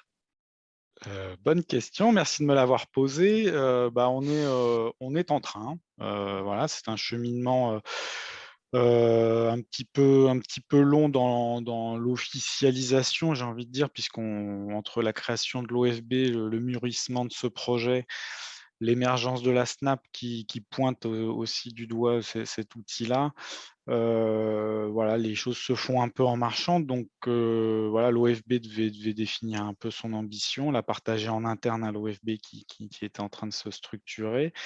Là, on est dans la phase où on le partage avec les réseaux d'aires protégées au sein de l'instance de dialogue qui est la conférence des aires protégées. Donc, à la prochaine conférence des aires protégées qui devrait se tenir en avril ou début mai, on viendra présenter ce projet. Mais pour autant, voilà, un certain nombre de ces actions structurantes sont déjà en train de se lancer. On porte déjà un certain nombre de formations sur l'élaboration des plans de gestion CT88. On accompagne un certain nombre de familles de parcs sur la question notamment de l'évaluation. On est en train de mener des actions de porter à connaissance. On commence à capitaliser de l'information, à monter des partenariats avec les réseaux pour avoir des forces vives dans ce centre de ressources. Donc l'action est en cours. Le site web va être, on l'espère, construit dans l'année. Voilà, on est dedans. Son officialisation, c'est dans le petit trimestre qui vient, j'ai envie de dire. Mais voilà, en tout cas, identifiez-nous bien, Caroline et moi, on est là pour répondre à vos besoins et puis surtout à rebondir sur vos idées. Merci. Et donc, Daniel au nom qui rappelle l'importance effectivement de trouver un intérêt pour chacun des réseaux à contribuer à cette nouvelle base et à cette organisation globale. Alors, n'hésitez pas encore une fois de vous poser toutes les questions. Il faut vraiment que vous repartiez de l'atelier avec une idée claire, hein, même si bien évidemment ça a bien été évoqué que c'est le début d'un cheminement, hein, qu'il y a encore des questions, il y a encore des enjeux de travail. Mais cela étant dit, c'est important que vous ayez bien compris la projection qui est donnée à ce projet-là. Et donc, n'hésitez pas, voilà, c'est vraiment le moment de poser les questions, les dernières questions là, avant que je conclue par une petite synthèse.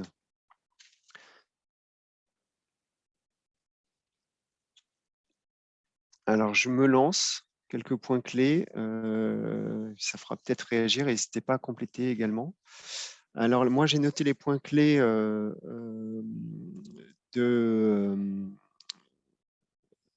au regard des questions de l'efficacité du réseau et l'enjeu de la qualité de gestion, même si ce n'est pas directement lié, bien compris Thomas, au système. Cela étant dit, c'est dans ce contexte-là que ce système s'inclut.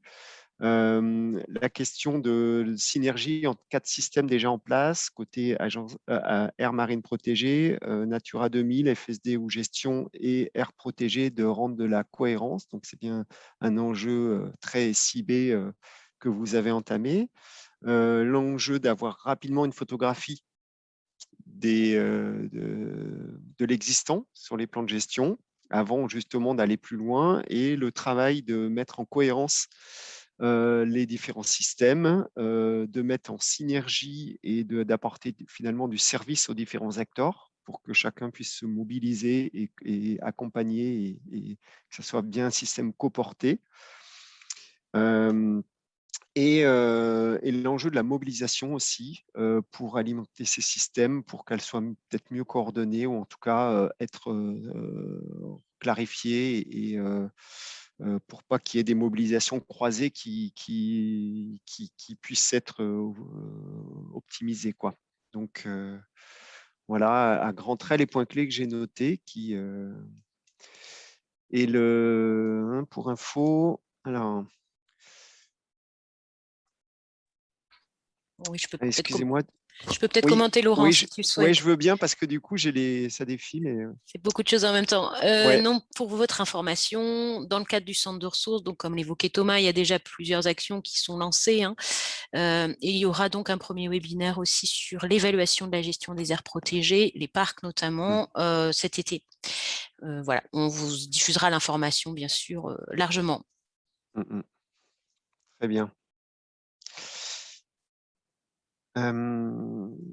Alors, une dernière question, une dernière remarque, une dernière proposition. J'ai vu qu'il y a des acteurs des territoires qui sont parmi nous. Je profite pour les saluer. Donc, s'il y a des questions, n'hésitez pas.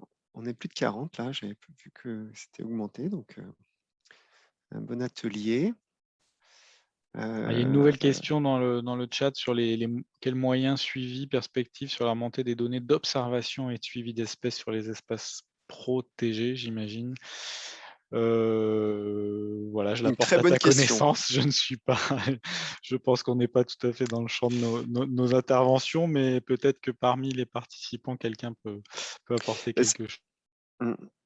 Eh ben, ça rejoint une des questions qu'il y a eu dans la séance d'avant sur la question finalement du suivi au sein du réseau ou en dehors du réseau d'ailleurs. Et l'un des éléments qui a été apporté, c'est l'enjeu de croiser notamment les questions de surveillance de la biodiversité qui est en train d'être mise en place, qu'elle soit terrestre ou marine, de les croiser avec justement les démarches d'aires protégées, pour qu'un système de surveillance puisse répondre aussi bien à des questions d'évaluation finalement de l'impact de la protection qu'à d'autres questions issues de la société, quoi. Donc, la question de la surveillance ne doit pas être ciblée vers un type d'évaluation doit bien sûr être global et il doit pouvoir apporter un certain nombre de réponses, y compris aux questions liées aux aires protégées. Après, ça ne répond pas forcément totalement à la question des moyens, mais en tout cas, ça doit s'inclure dans cette dynamique-là, notamment. Et enfin, cas de la mobilisation des données des réserves nationales en région, par exemple. Oui, oui, en tout cas, il y a un enjeu sous-jacent, hein, c'est de mieux fédérer, mieux organiser la question de la connaissance, y compris au sein des différents réseaux d'aires protégées, et que ce soit sur la partie gestion ou sur la partie État et suivi. Donc, je pense que c'est un enjeu fort lié à la stratégie nationale d'air protégée au sens large. Merci Marie pour tes questions.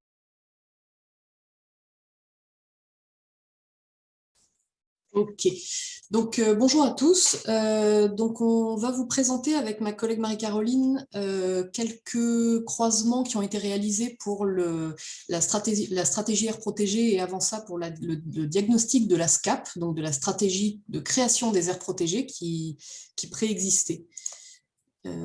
Alors attention, passage en plein écran, est-ce que ça marche ? Oui, merci beaucoup.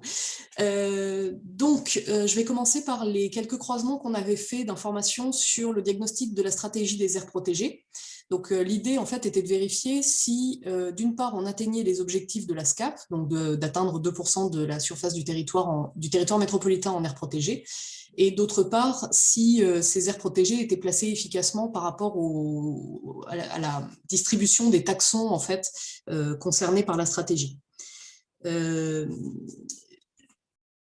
Donc, dans un premier temps, le premier croisement est très simple, hein, c'est un croisement d'ailleurs qui a été évoqué dans les questions un peu plus tôt, c'est la surface des aires protégées alors, selon les classifications d'aires protégées pour le territoire métropolitain et pour qui a été décliné après pour les différents départements et par grand milieu.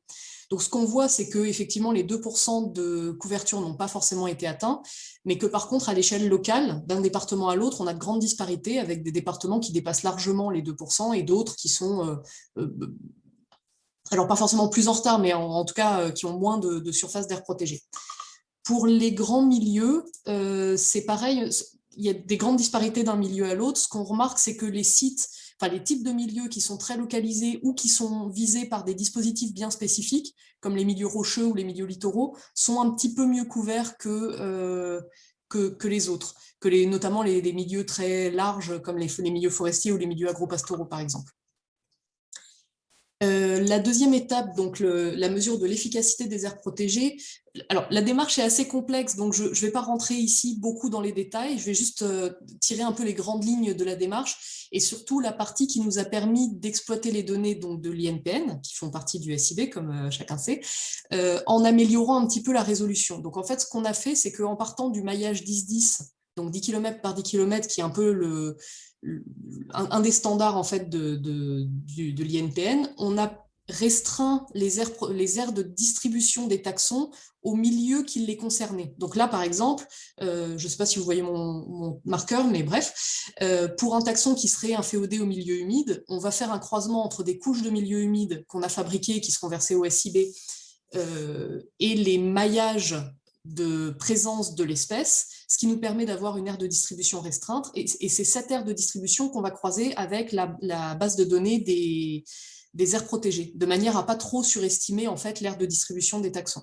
Et ce croisement-là va nous permettre d'établir les statistiques, alors avec un seuil de suffisance pour considérer que le taxon est bien couvert par le réseau d'aires protégées, d'avoir un peu une vue d'ensemble à quel point le réseau d'aires protégées couvre bien les taxons qui sont concernés par la SCAP. Donc là encore, ce travail a été décliné en fonction de différents regroupements de dispositifs. Donc en premier lieu, les protections réglementaires et de maîtrise foncière, que Colline a déjà présenté. Donc c'est un sous-ensemble d'aires protégées fortes. Donc dans ce dispositif, en fait, encore une fois, on a des grandes disparités d'une région à l'autre, avec en général des régions méditerranéennes ou frontalières assez bien couvertes, et puis des régions un peu moins bien couvertes, comme la Nouvelle-Aquitaine ou la région centre.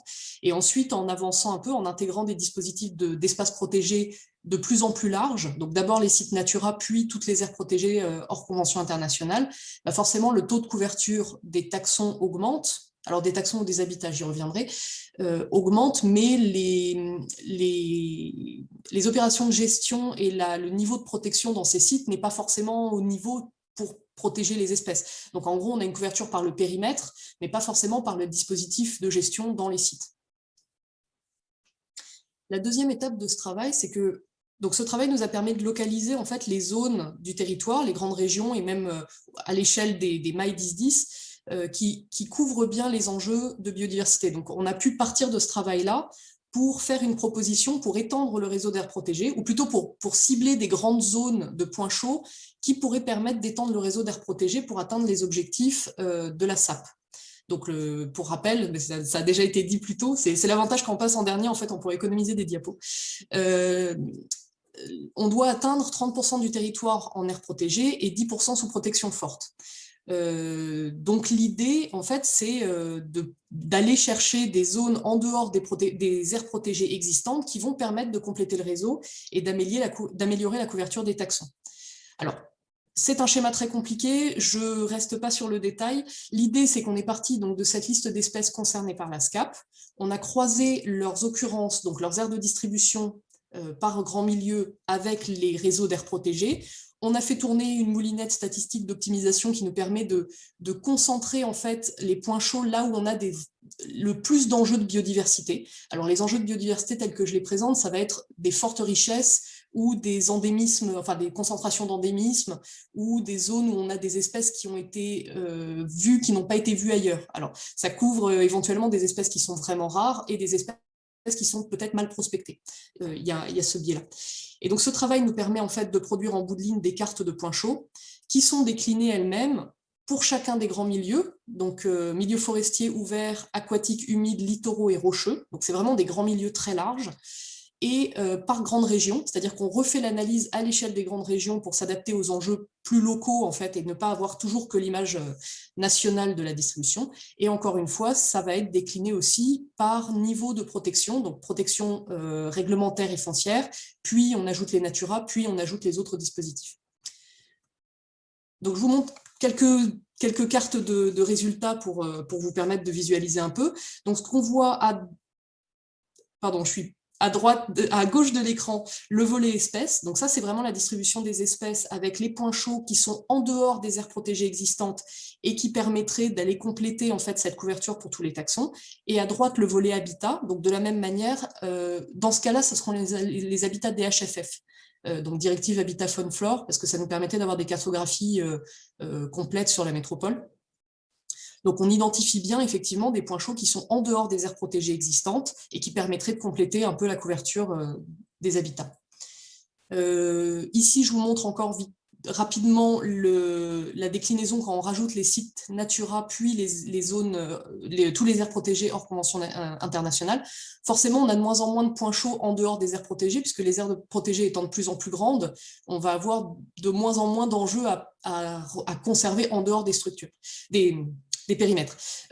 Par contre, encore une fois, les mesures de gestion à l'intérieur de ces sites ne sont pas forcément suffisantes pour conserver les milieux. Mais ça permet d'avoir une approche de zones existantes qui pourrait peut-être être modifiée pour compléter le réseau. Et donc la dernière étape de ce travail, ça va être encore un croisement. On va superposer en fait les couches d'espèces et d'habitats de manière à obtenir une carte encore plus priorisée avec les zones qui concentrent à la fois des enjeux pour les taxons et pour les habitats. L'étape suivante, on continue dans les croisements, ça va être en fait de permettre d'établir les zones de points chauds où on pourrait établir des aires protégées, mais en tenant compte des pressions principales sur les enjeux de biodiversité, donc habitat comme taxon. Et donc là, je vais justement laisser la parole à Marie-Caroline qui a traité cette partie-là du sujet. Merci Isabelle. Donc je vais partager mon écran. Alors,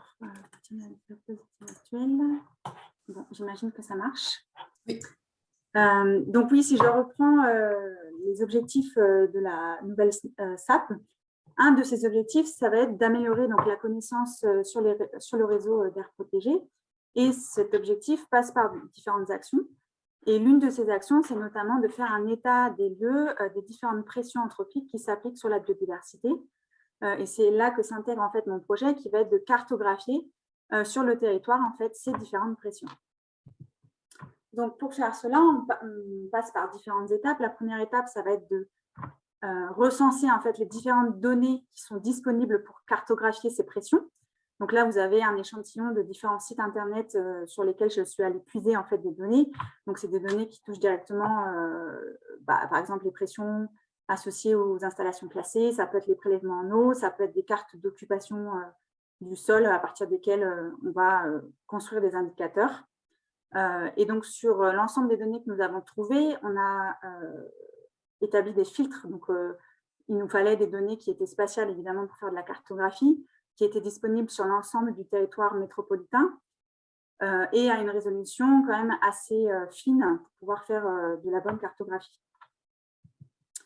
Donc, pour l'ensemble des données qui ont été trouvées, c'est ce que j'appelle des données brutes, on a créé donc, une banque de données, donc là c'est sous format tableau, qui recense l'ensemble des données avec un petit peu d'informations, notamment la nature de la donnée originale, à partir de quel site on a retrouvé ces données-là, la période de récolte, etc. Donc là, vous avez un échantillon des données qui ont été trouvées. Donc à gauche, vous avez la géolocalisation des voies ferrées. Donc là, c'est des données qui sont linéaires. À droite, vous avez une carte de la pollution sonore. Donc là, c'est des données qui sont rasterisées, donc c'est sous format pixel. Et l'idée étant de pouvoir combiner en fait l'ensemble des données que nous avons trouvées.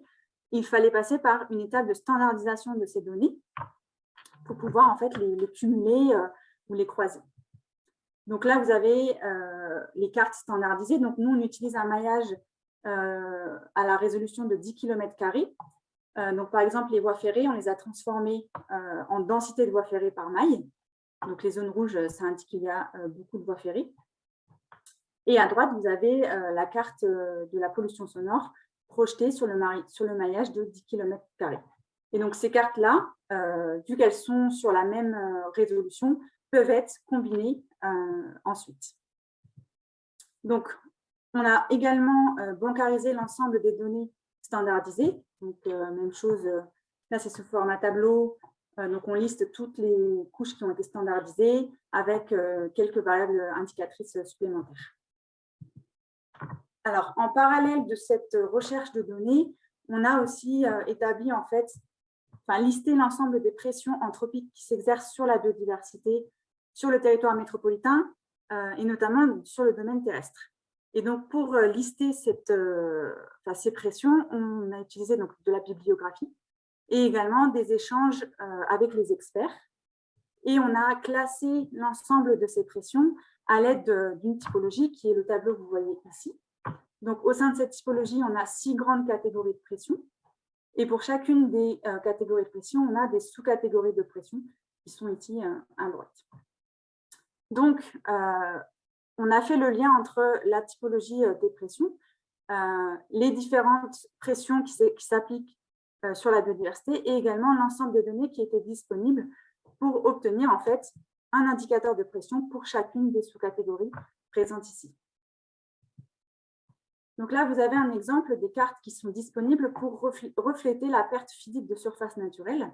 Donc vous avez à gauche le flux d'artificialisation entre les années 2009 et 2018. Donc c'est la pression, cette carte reflète donc, la pression associée à l'artificialisation des sols. Au sol, vous avez une carte qui va refléter l'intensification agricole avec l'évolution des terres arables et des cultures permanentes entre les années 90 et 2018. Et à droite, vous avez la perte de surface naturelle en lien avec les incendies. Et donc là, dans ce cas-là, pour cette sous-catégorie de pression-là, on a 3 cartes disponibles. Et on va pouvoir combiner en fait ces différentes cartes pour créer en fait un indicateur qui va refléter la perte physique de surface naturelle. Donc là, ici, on a fait un cumul des 3 pressions, enfin des 3 cartes de base pour en obtenir qu'une seule. Et cette carte-là va refléter, par exemple, les points chauds où la perte physique de surface naturelle va être importante. Donc là, c'est les points qui sont en rouge.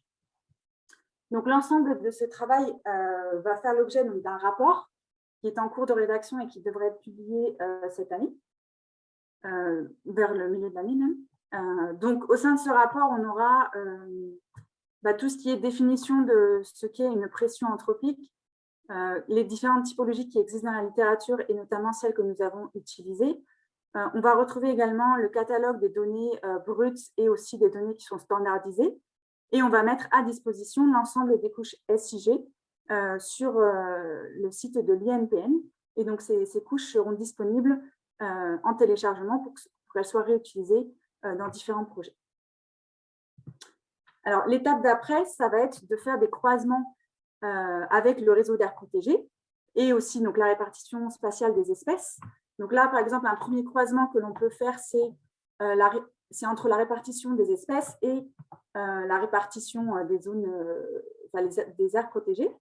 Donc, on peut identifier des zones où la protection est forte, des zones où la protection est faible, également des zones de points chauds de biodiversité, par exemple. Et à ce premier croisement, on va pouvoir superimposer les cartes de pression pour identifier, par exemple, soit des zones qui sont sous forte pression et qui sont faiblement protégées, donc ça va être des zones à fort intérêt de conservation, ou à l'inverse, on peut aussi identifier des zones qui sont faiblement protégées, mais qui méritent quand même une protection parce que ça peut être des points chauds de biodiversité. Donc en gros, ça va nous permettre de répondre à différentes questions qui sont encore ouvertes. Donc ça va être la suite du projet. Donc ça conclut la présentation. Donc je vous remercie et nous sommes disponibles pour répondre à vos questions. Merci. Merci beaucoup à toutes les deux pour cette présentation très claire, très dense, qui illustre bien l'enjeu de croiser les données pour répondre à des questions d'efficacité, d'enjeux de positionnement et voilà, tout ce que vous avez très bien détaillé. Je passe tout de suite aux questions qui ont été évoquées. Je reviens sur la question sur laquelle Lilian a apporté une réponse, mais qui me semble quand même important de reprendre pour tout le monde concernant l'exercice de croisement taxon habitat, s'il a été fait pour la partie marine, donc la réponse est non. Mais du coup, je prolonge la question, c'est pourquoi il n'a pas été fait pour la partie marine? Alors, pour une première raison qui est que comme ce travail a commencé sur le diagnostic de la SCAP, le diagnostic de la SCAP et la projection de ce diagnostic pour établir des nouvelles aires protégées en mer avait été confié à une autre structure. Donc, en fait, on n'avait pas été consulté sur la partie marine. La réponse que la personne qui pose la question apporte est aussi vraie, c'est qu'effectivement, la quantité de données, et s'étend d'ailleurs à la question qui pourrait suivre, qui est est-ce qu'on l'a fait pour les Outre-mer, c'est que la densité de données que ces croisements nécessitent est telle que à l'échelle de la métropole, on le fait déjà à la maille 10-10, qui est une grande maille. À l'échelle des Outre-mer, le faire à la maille 10-10 serait un peu ridicule. Enfin, je veux dire, vu la taille des Outre-mer, travailler à la maille 10-10 ne donne pas une information aussi précise que ce que les experts vont donner en fait sur le terrain. Et donc, on a un petit problème de densité de données pour aller plus précisément que ça, que ce soit en milieu marin ou en Outre-mer. Après, il y a d'autres solutions pour continuer ces croisements. Et Marie-Caroline, pour le coup, a déjà commencé à récupérer les couches de pression pour les Outre-mer. Donc, pour le milieu marin, il y a des couches de pression qui existent. On pourrait enchaîner ce travail-là. Pour les Outre-mer, on commence à les récupérer. Voilà. On essaye d'étendre ce travail-là au fur et à mesure sur les Outre-mer et les milieux marins. Merci. Et une question sur si les cartes de pression cumulées seront disponibles finalement. Alors, juste pour préciser la question, les pressions, donc c'est le niveau de pression agrégé, c'est-à-dire par exemple dans l'exemple de Marie-Caroline, la perte physique des milieux naturels, donc la carte agrégée croisée avec les aires protégées, c'est ça? J'imagine. Bien ça, Anne-Sophie. Moi, je le comprends comme ça, oui. Mais Anne-Sophie, peut-être... Ouais. Oui, pardon. Oui, c'était savoir si on pouvait croiser et même en fait, est-ce qu'on peut ajouter aussi sur un même territoire, enfin une même zone, l'ensemble des pressions, si tant est qu'on arrive à les caractériser, qui s'exercent justement sur ce périmètre pour faire peut-être ressortir les zones qui sont particulièrement soumises à des pressions de manière globale. pour voir après si effectivement ces points chauds de pression sont bien couverts par le réseau. Voilà, pour et croiser aussi, pardon, et puis avec les enjeux, les points chauds de biodiff, quoi. C'est de voir si à un moment donné on a des recouvrements pour prendre des décisions en réponse, quoi. Oui, alors là, du coup, je vais présenter un exemple qui concernait uniquement la perte physique de surface naturelle. Mais l'idée, en fait, c'est de combiner toutes les sous-catégories de pression pour avoir, en fait, idéalement, à la fin, une seule carte qui va intégrer toutes les pressions et de faire ce croisement de cette grande carte, en fait, avec le réseau d'aires protégées et également avec la répartition spatiale des espèces, quoi. Après, c'est modulable selon, évidemment, par exemple, les groupes taxonomiques. Certains groupes taxonomiques vont être beaucoup plus sensibles à certaines pressions que d'autres. Donc, dans ce cas-là, on peut construire des cartes globales par groupe taxonomique ou encore par grand type de milieu. Et ces cartes globales reflèteront en fait une pondération de la force des pressions qui s'associe, qui s'applique à ce groupe, quoi. En fait, pour faire très court, la réponse c'est oui.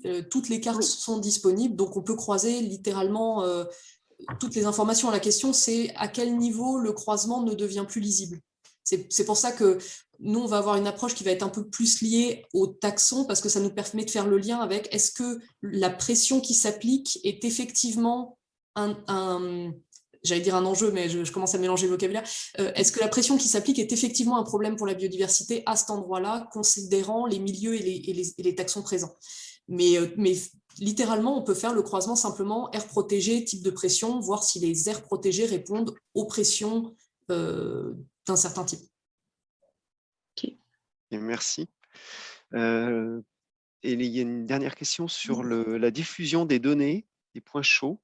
Donc d'ailleurs, je prolonge aussi un peu la question parce qu'on voit bien que l'enjeu, la diffusion de ces données finalement de synthèse, qui sont même issues des différents croisements que vous avez présentés, est un enjeu. Et du coup, je prolonge la question par comment seront gérés, est-ce qu'il y a un système qui va gérer ces données-là, comment vous le voyez et comment ça va être actualisé en fait? Alors, il y a, en deux phases. Il y a une première partie, donc toute la partie jusqu'au point chaud, donc c'est-à-dire en gros les cartes que j'ai montrées de projection des points chauds dans lesquels on pourrait étendre les aires protégées.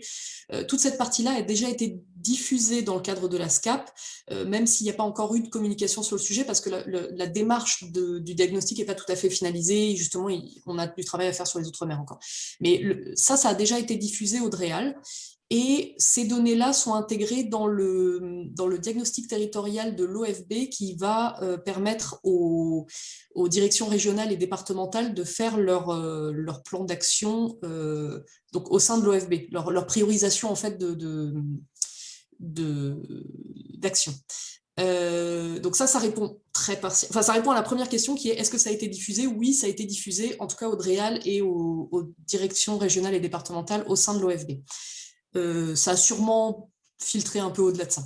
La deuxième question, c'est comment on va mettre ça en ligne et comment ça sera géré. Alors, l'idée, c'est que ce soit bancarisé au sein du SIB, ça c'est une chose. Pour le moment, on envisage de rentrer un certain nombre d'indicateurs déjà dans l'entrepôt d'indicateurs de l'UMS qui sera disponible. Le catalogue je laisserai Marie-Caroline préciser sur ce sujet parce que je crois qu'elle a plus d'infos que moi, le catalogue des couches de pression et probablement aussi les couches de données issues des points chauds et des distributions d'espèces vont être mises à disposition aussi. Alors il y aura un portail porté par l'OFB pour la problématique aire protégée, enfin la stratégie aire protégée, mais là, je te laisse compléter parce que je crois que l'hébergement sera quand même à l'INPN et donc ça sera ouvert au-delà de la stratégie aire protégée. Oui, en effet, là, on est en train de préparer en fait, les fiches de métadonnées pour chacune des couches qui ont été créées. Donc, on aura en ligne sur l'INPN une fiche de métadonnées par carte qui décrit donc du coup comment cette carte a été faite et à partir de quelles données. On aura aussi une représentation visuelle de la carte et un lien vers un téléchargement de la donnée sous format SIG.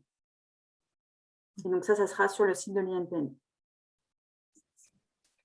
Très bien, merci. Je vois la question suivante. Je t'écoute, Laurent. Bah, vas-y alors, Oui, je te laisse la prendre. il y a une question sur l'ajustement du modèle vis-à-vis des lacunes de connaissances partagées. En l'état, en fait, ce qui a été fait pour les distributions des espèces, je précise que c'est pour les espèces parce que pour les habitats, comme on a repris les cartes du rapportage Natura 2000, on a considéré que les cartes étaient complètes ou complétées par les experts. Donc, on a jugé que la donnée était au meilleur niveau de connaissance. Pour les espèces, en fait, ce qui s'est passé, c'est qu'on a établi plusieurs filtres. Déjà, dans un premier temps, on a pris que les espèces qui avaient des données au sein de l'INPN. C'est un filtre facile. La deuxième étape, c'est qu'on a filtré les taxons avec un filtre automatique sur le niveau de connaissance qu'on avait de leur aire de répartition. Donc, en gros, on a fait une enveloppe de distribution autour de l'aire de répartition. On a mesuré dans cette enveloppe la densité des points et le taux de voisinage en fait, des points entre eux. Et on a ces deux indicateurs qui nous permettent de dire, bon, cette aire de répartition-là a l'air d'être complète, c'est-à-dire que en gros, on connaît tous les points de répartition dans l'aire de vie du taxon, partant du principe qu'on connaît bien l'aire de répartition.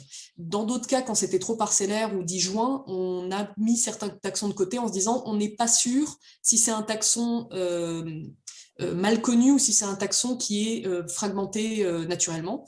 Et après, on a fait expertiser ces cartes-là par des experts taxons. Alors d'ailleurs, on a fait expertiser toutes les cartes en fait, avant de faire tourner les modèles pour vérifier que les points qu'on rentrait n'étaient ni aberrants, c'est-à-dire qu'on n'ait pas de fausse présence et qu'on n'ait pas trop de carence de présence. Donc oui, il y a un ajustement vis-à-vis des lacunes de connaissances qui n'est pas un ajustement, qui est un tri des données en fait.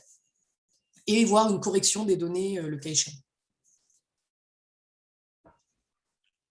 Très bien, merci beaucoup.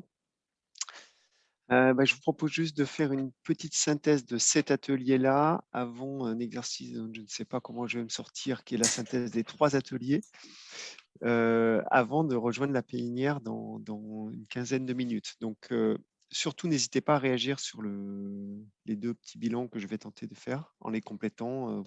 Vous pouvez noter ça dans le chat. Donc, suite à la présentation de Marie-Caroline et Isabelle là, et les différents échanges, moi ce que j'ai noté, c'est l'enjeu d'étendre les questions tournées autour des questions de diffusion des résultats. Quand même, il y a un enjeu particulier pour réutilisation, notamment dans les différents territoires. L'enjeu d'étendre à l'outre-mer et pourquoi pas la partie marine, puisque l'enjeu de cohérence, différentes méthodes sur la partie marine, même si bien évidemment il y a des travaux qui ont été faits sur la partie marine dans le cadre des stratégies marines air protégées.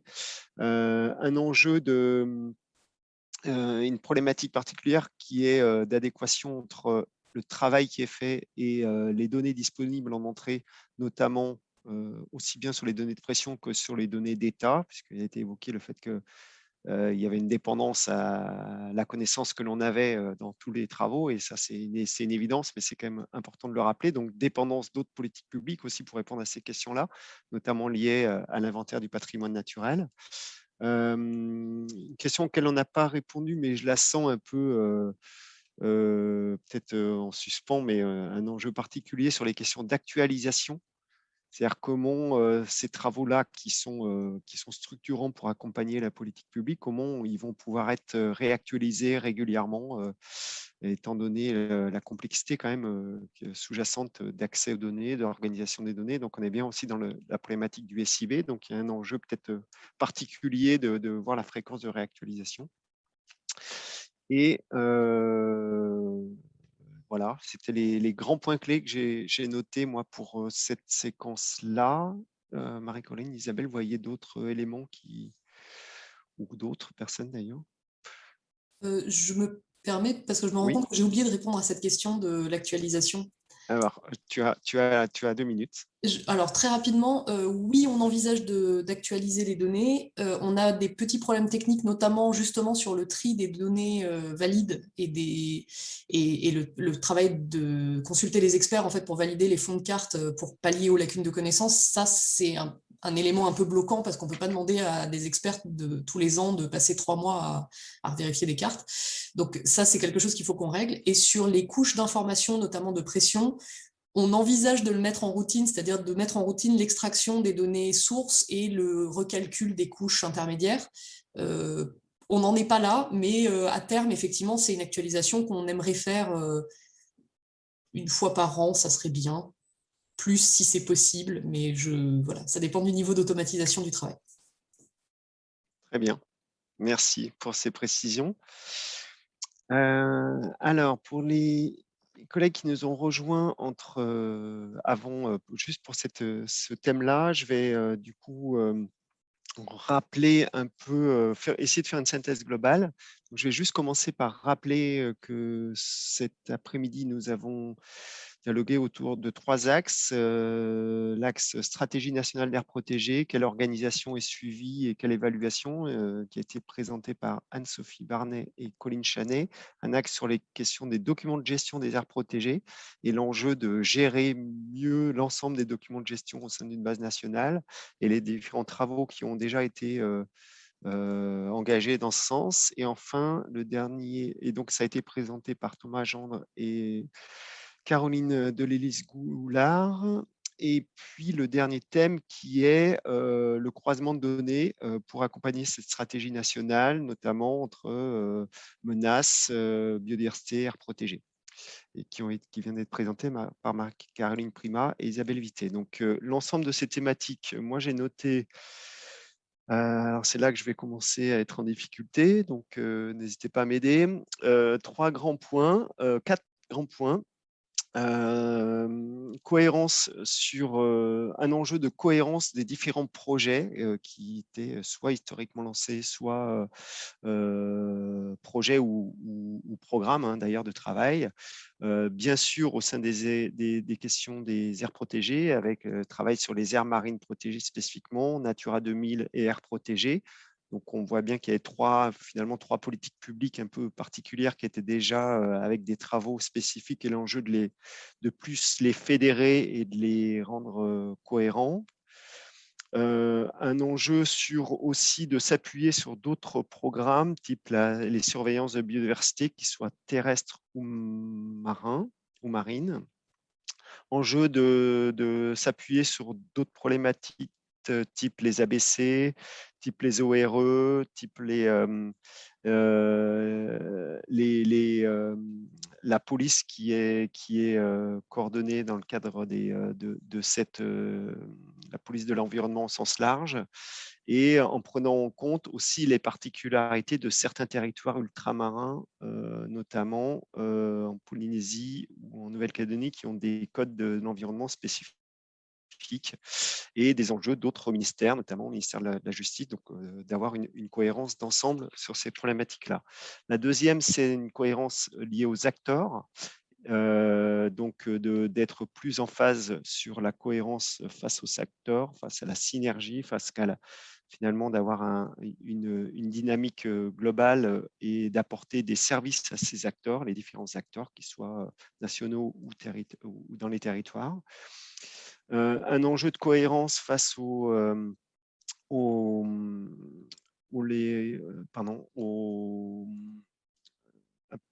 plus pas tant de cohérence que d'enjeu d'accès à des données d'État, d'avoir plus de données de où est la biodiversité en France, notamment, comme l'a évoqué Isabelle, dans les territoires d'outre-mer, mais c'est également vrai pour certains groupes ou certains milieux en métropole également. Accès à des données de pression aussi, et la mise à jour de ces données de pression, et bien sûr des réponses qui sont apportées dans les différentes politiques publiques. Donc l'accès à ces données, c'est bien un enjeu du SIB et comment on peut rendre tous ces systèmes plus ouverts et plus interopérables. Donc un enjeu un peu qui se dégage autour de ces 3 axes. Et enfin, j'avais noté un enjeu, sans beaucoup le détailler, mais qui me semble assez important, un enjeu face à la gestion au sein des territoires, les plans d'action territoriaux, comme ça a été évoqué là dans une des dernières questions, notamment comment cette dynamique d'ensemble peut bien sûr s'appuyer sur les dynamiques territoriales et les différents travaux qui sont parfois très poussés dans chacun des territoires. Donc peut-être une question un peu en suspens aussi, mais je pense que c'est un enjeu particulier qui n'est pas propre à la politique publique sur les aires protégées, hein, mais qui est assez structurant, notamment dans une problématique de décentralisation aussi d'un certain nombre d'actions liées à l'environnement. Est-ce que ça vous paraît fidèle, incomplet? N'hésitez pas, vraiment, aidez-moi. Pas simple de synthétiser tout ça. Bien sûr, j'ai pris pas mal de notes, donc je ferai quelque chose de plus détaillé, mais si jamais il y a un point clé ou quelques points clés qui vous semblent vraiment manquer ou pas cohérents, n'hésitez pas à intervenir. Alors moi, ce n'est pas un manque ou une incohérence, c'est au contraire, je trouve le point que tu as soulevé de la cohérence dans des programmes qui évoluent au cours du temps. La stratégie aire protégée, c'est vraiment un exemple d'une première intention qui s'est transformée au fur et à mesure du temps et qui s'enrichit et où parfois on a des difficultés à garder la cohérence au fur et à mesure de l'évolution parce que la définition des types d'aires protégées, des regroupements d'aires protégées peut changer, parce que les enjeux évoluent aussi, que les gouvernances aussi se décalent ou se superposent. C'est une question hyper intéressante, en fait, cette question de garder une cohérence au travers d'une série temporelle, là je parle en statisticienne, mais de continuer à garder des indicateurs qui fonctionnent alors que tout le reste bouge autour, en fait. Ouais. Oui. C'est une bonne conclusion. Merci Isabelle. J'ai peut-être juste aussi, j'ai trouvé très très complet deux petits questionnements que j'ai. Le premier, c'est peut-être quand tu parles de la cohérence liée aux acteurs, de leur apporter des services. Nous, dans notre expérience, on a vraiment senti et on pense que c'est central l'importance de bien mesurer les données complémentaires qui vont être établies et demandées pour que on soit en équilibre avec l'activité des gestionnaires et dans les problématiques des aires protégées, qui est une sorte de, entre guillemets, retour sur investissement entre la donnée qui est renseignée et tout ce qui peut revenir derrière pour les gestionnaires, pour leur usage à l'échelle locale ou régionale. Et peut-être un deuxième petit point qui me venait. Ah oui, on n'en a pas parlé, mais du coup, je me permets d'en parler. En fait, dans l'expérience qu'on a toujours, c'est Paul Rouveyrol qui nous signalait que les demandes qu'on formulait d'ajout sur des éléments relatifs à la gestion, aux documents de gestion, étaient assez, et à l'évaluation, cohérentes aussi avec des demandes complémentaires qu'il y avait au niveau rapportage européen, en l'occurrence sur Natura 2000. Donc, je pense, il y a peut-être, on n'en a pas parlé, donc ça c'est pas nécessairement en synthèse et c'est peut-être un point de détail, mais le lien avec les évolutions aussi des demandes et des rapportages au niveau européen, international, je pense que ça nous préoccupe aussi. D'accord. Donc, un point de vigilance sur le lien à l'international et aussi dans le contexte qu'a rappelé Isabelle, où effectivement, ça fait partie des éléments qui peuvent évoluer dans le temps et comment on garde cette adéquation. Très bien. Juste un dernier point, parce que Caroline, ça me fait penser que quand tu parlais d'adéquation aussi, de qu'est-ce qu'on peut demander, comment on peut s'organiser, finalement, un petit enjeu peut-être d'adéquation moyen-objectif, quoi. Au final, je crois que c'est peut-être pas inutile de rappeler ce point-là. Je le note. Et pardon, du coup, c'était Anne-Sophie. C'était Anne-Sophie. C'était juste pour un rapide éclairage. L'occasion, c'est pas forcément trouvé, mais on a peut-être aussi des champs de données qu'on n'a pas nécessairement évoqués là, en lien avec les sciences humaines et sociales. Aussi en lien avec ces nouveaux axes de la stratégie aire protégée que l'on va être amené à mobiliser. Après, il faut voir quelles données, mais c'est vrai qu'en lien avec l'intégration des aires protégées dans les territoires, ce qui va concerner la gouvernance des espaces protégés, leur ouverture aux usagers, aux citoyens, également tout ce qui va concerner aussi la sensibilisation, l'éducation. Enfin voilà, il y a aussi un champ de données qui peut-être pour l'instant n'intègre peut-être pas le SIB et qui pourrait être amené à l'intégrer suite à ce nouveau besoin, en tout cas d'évaluation pour la stratégie des espaces protégés. Oui, tout à fait. C'est une très très bonne remarque aussi dans les points de vigilance et d'enjeux de prospective effectivement, et qui est aujourd'hui plus couvert par le champ de la recherche finalement, moins lié à des politiques publiques, et l'enjeu de faire du lien avec ces approches-là est complètement structurante, voire de les intégrer dans les systèmes côté SIB.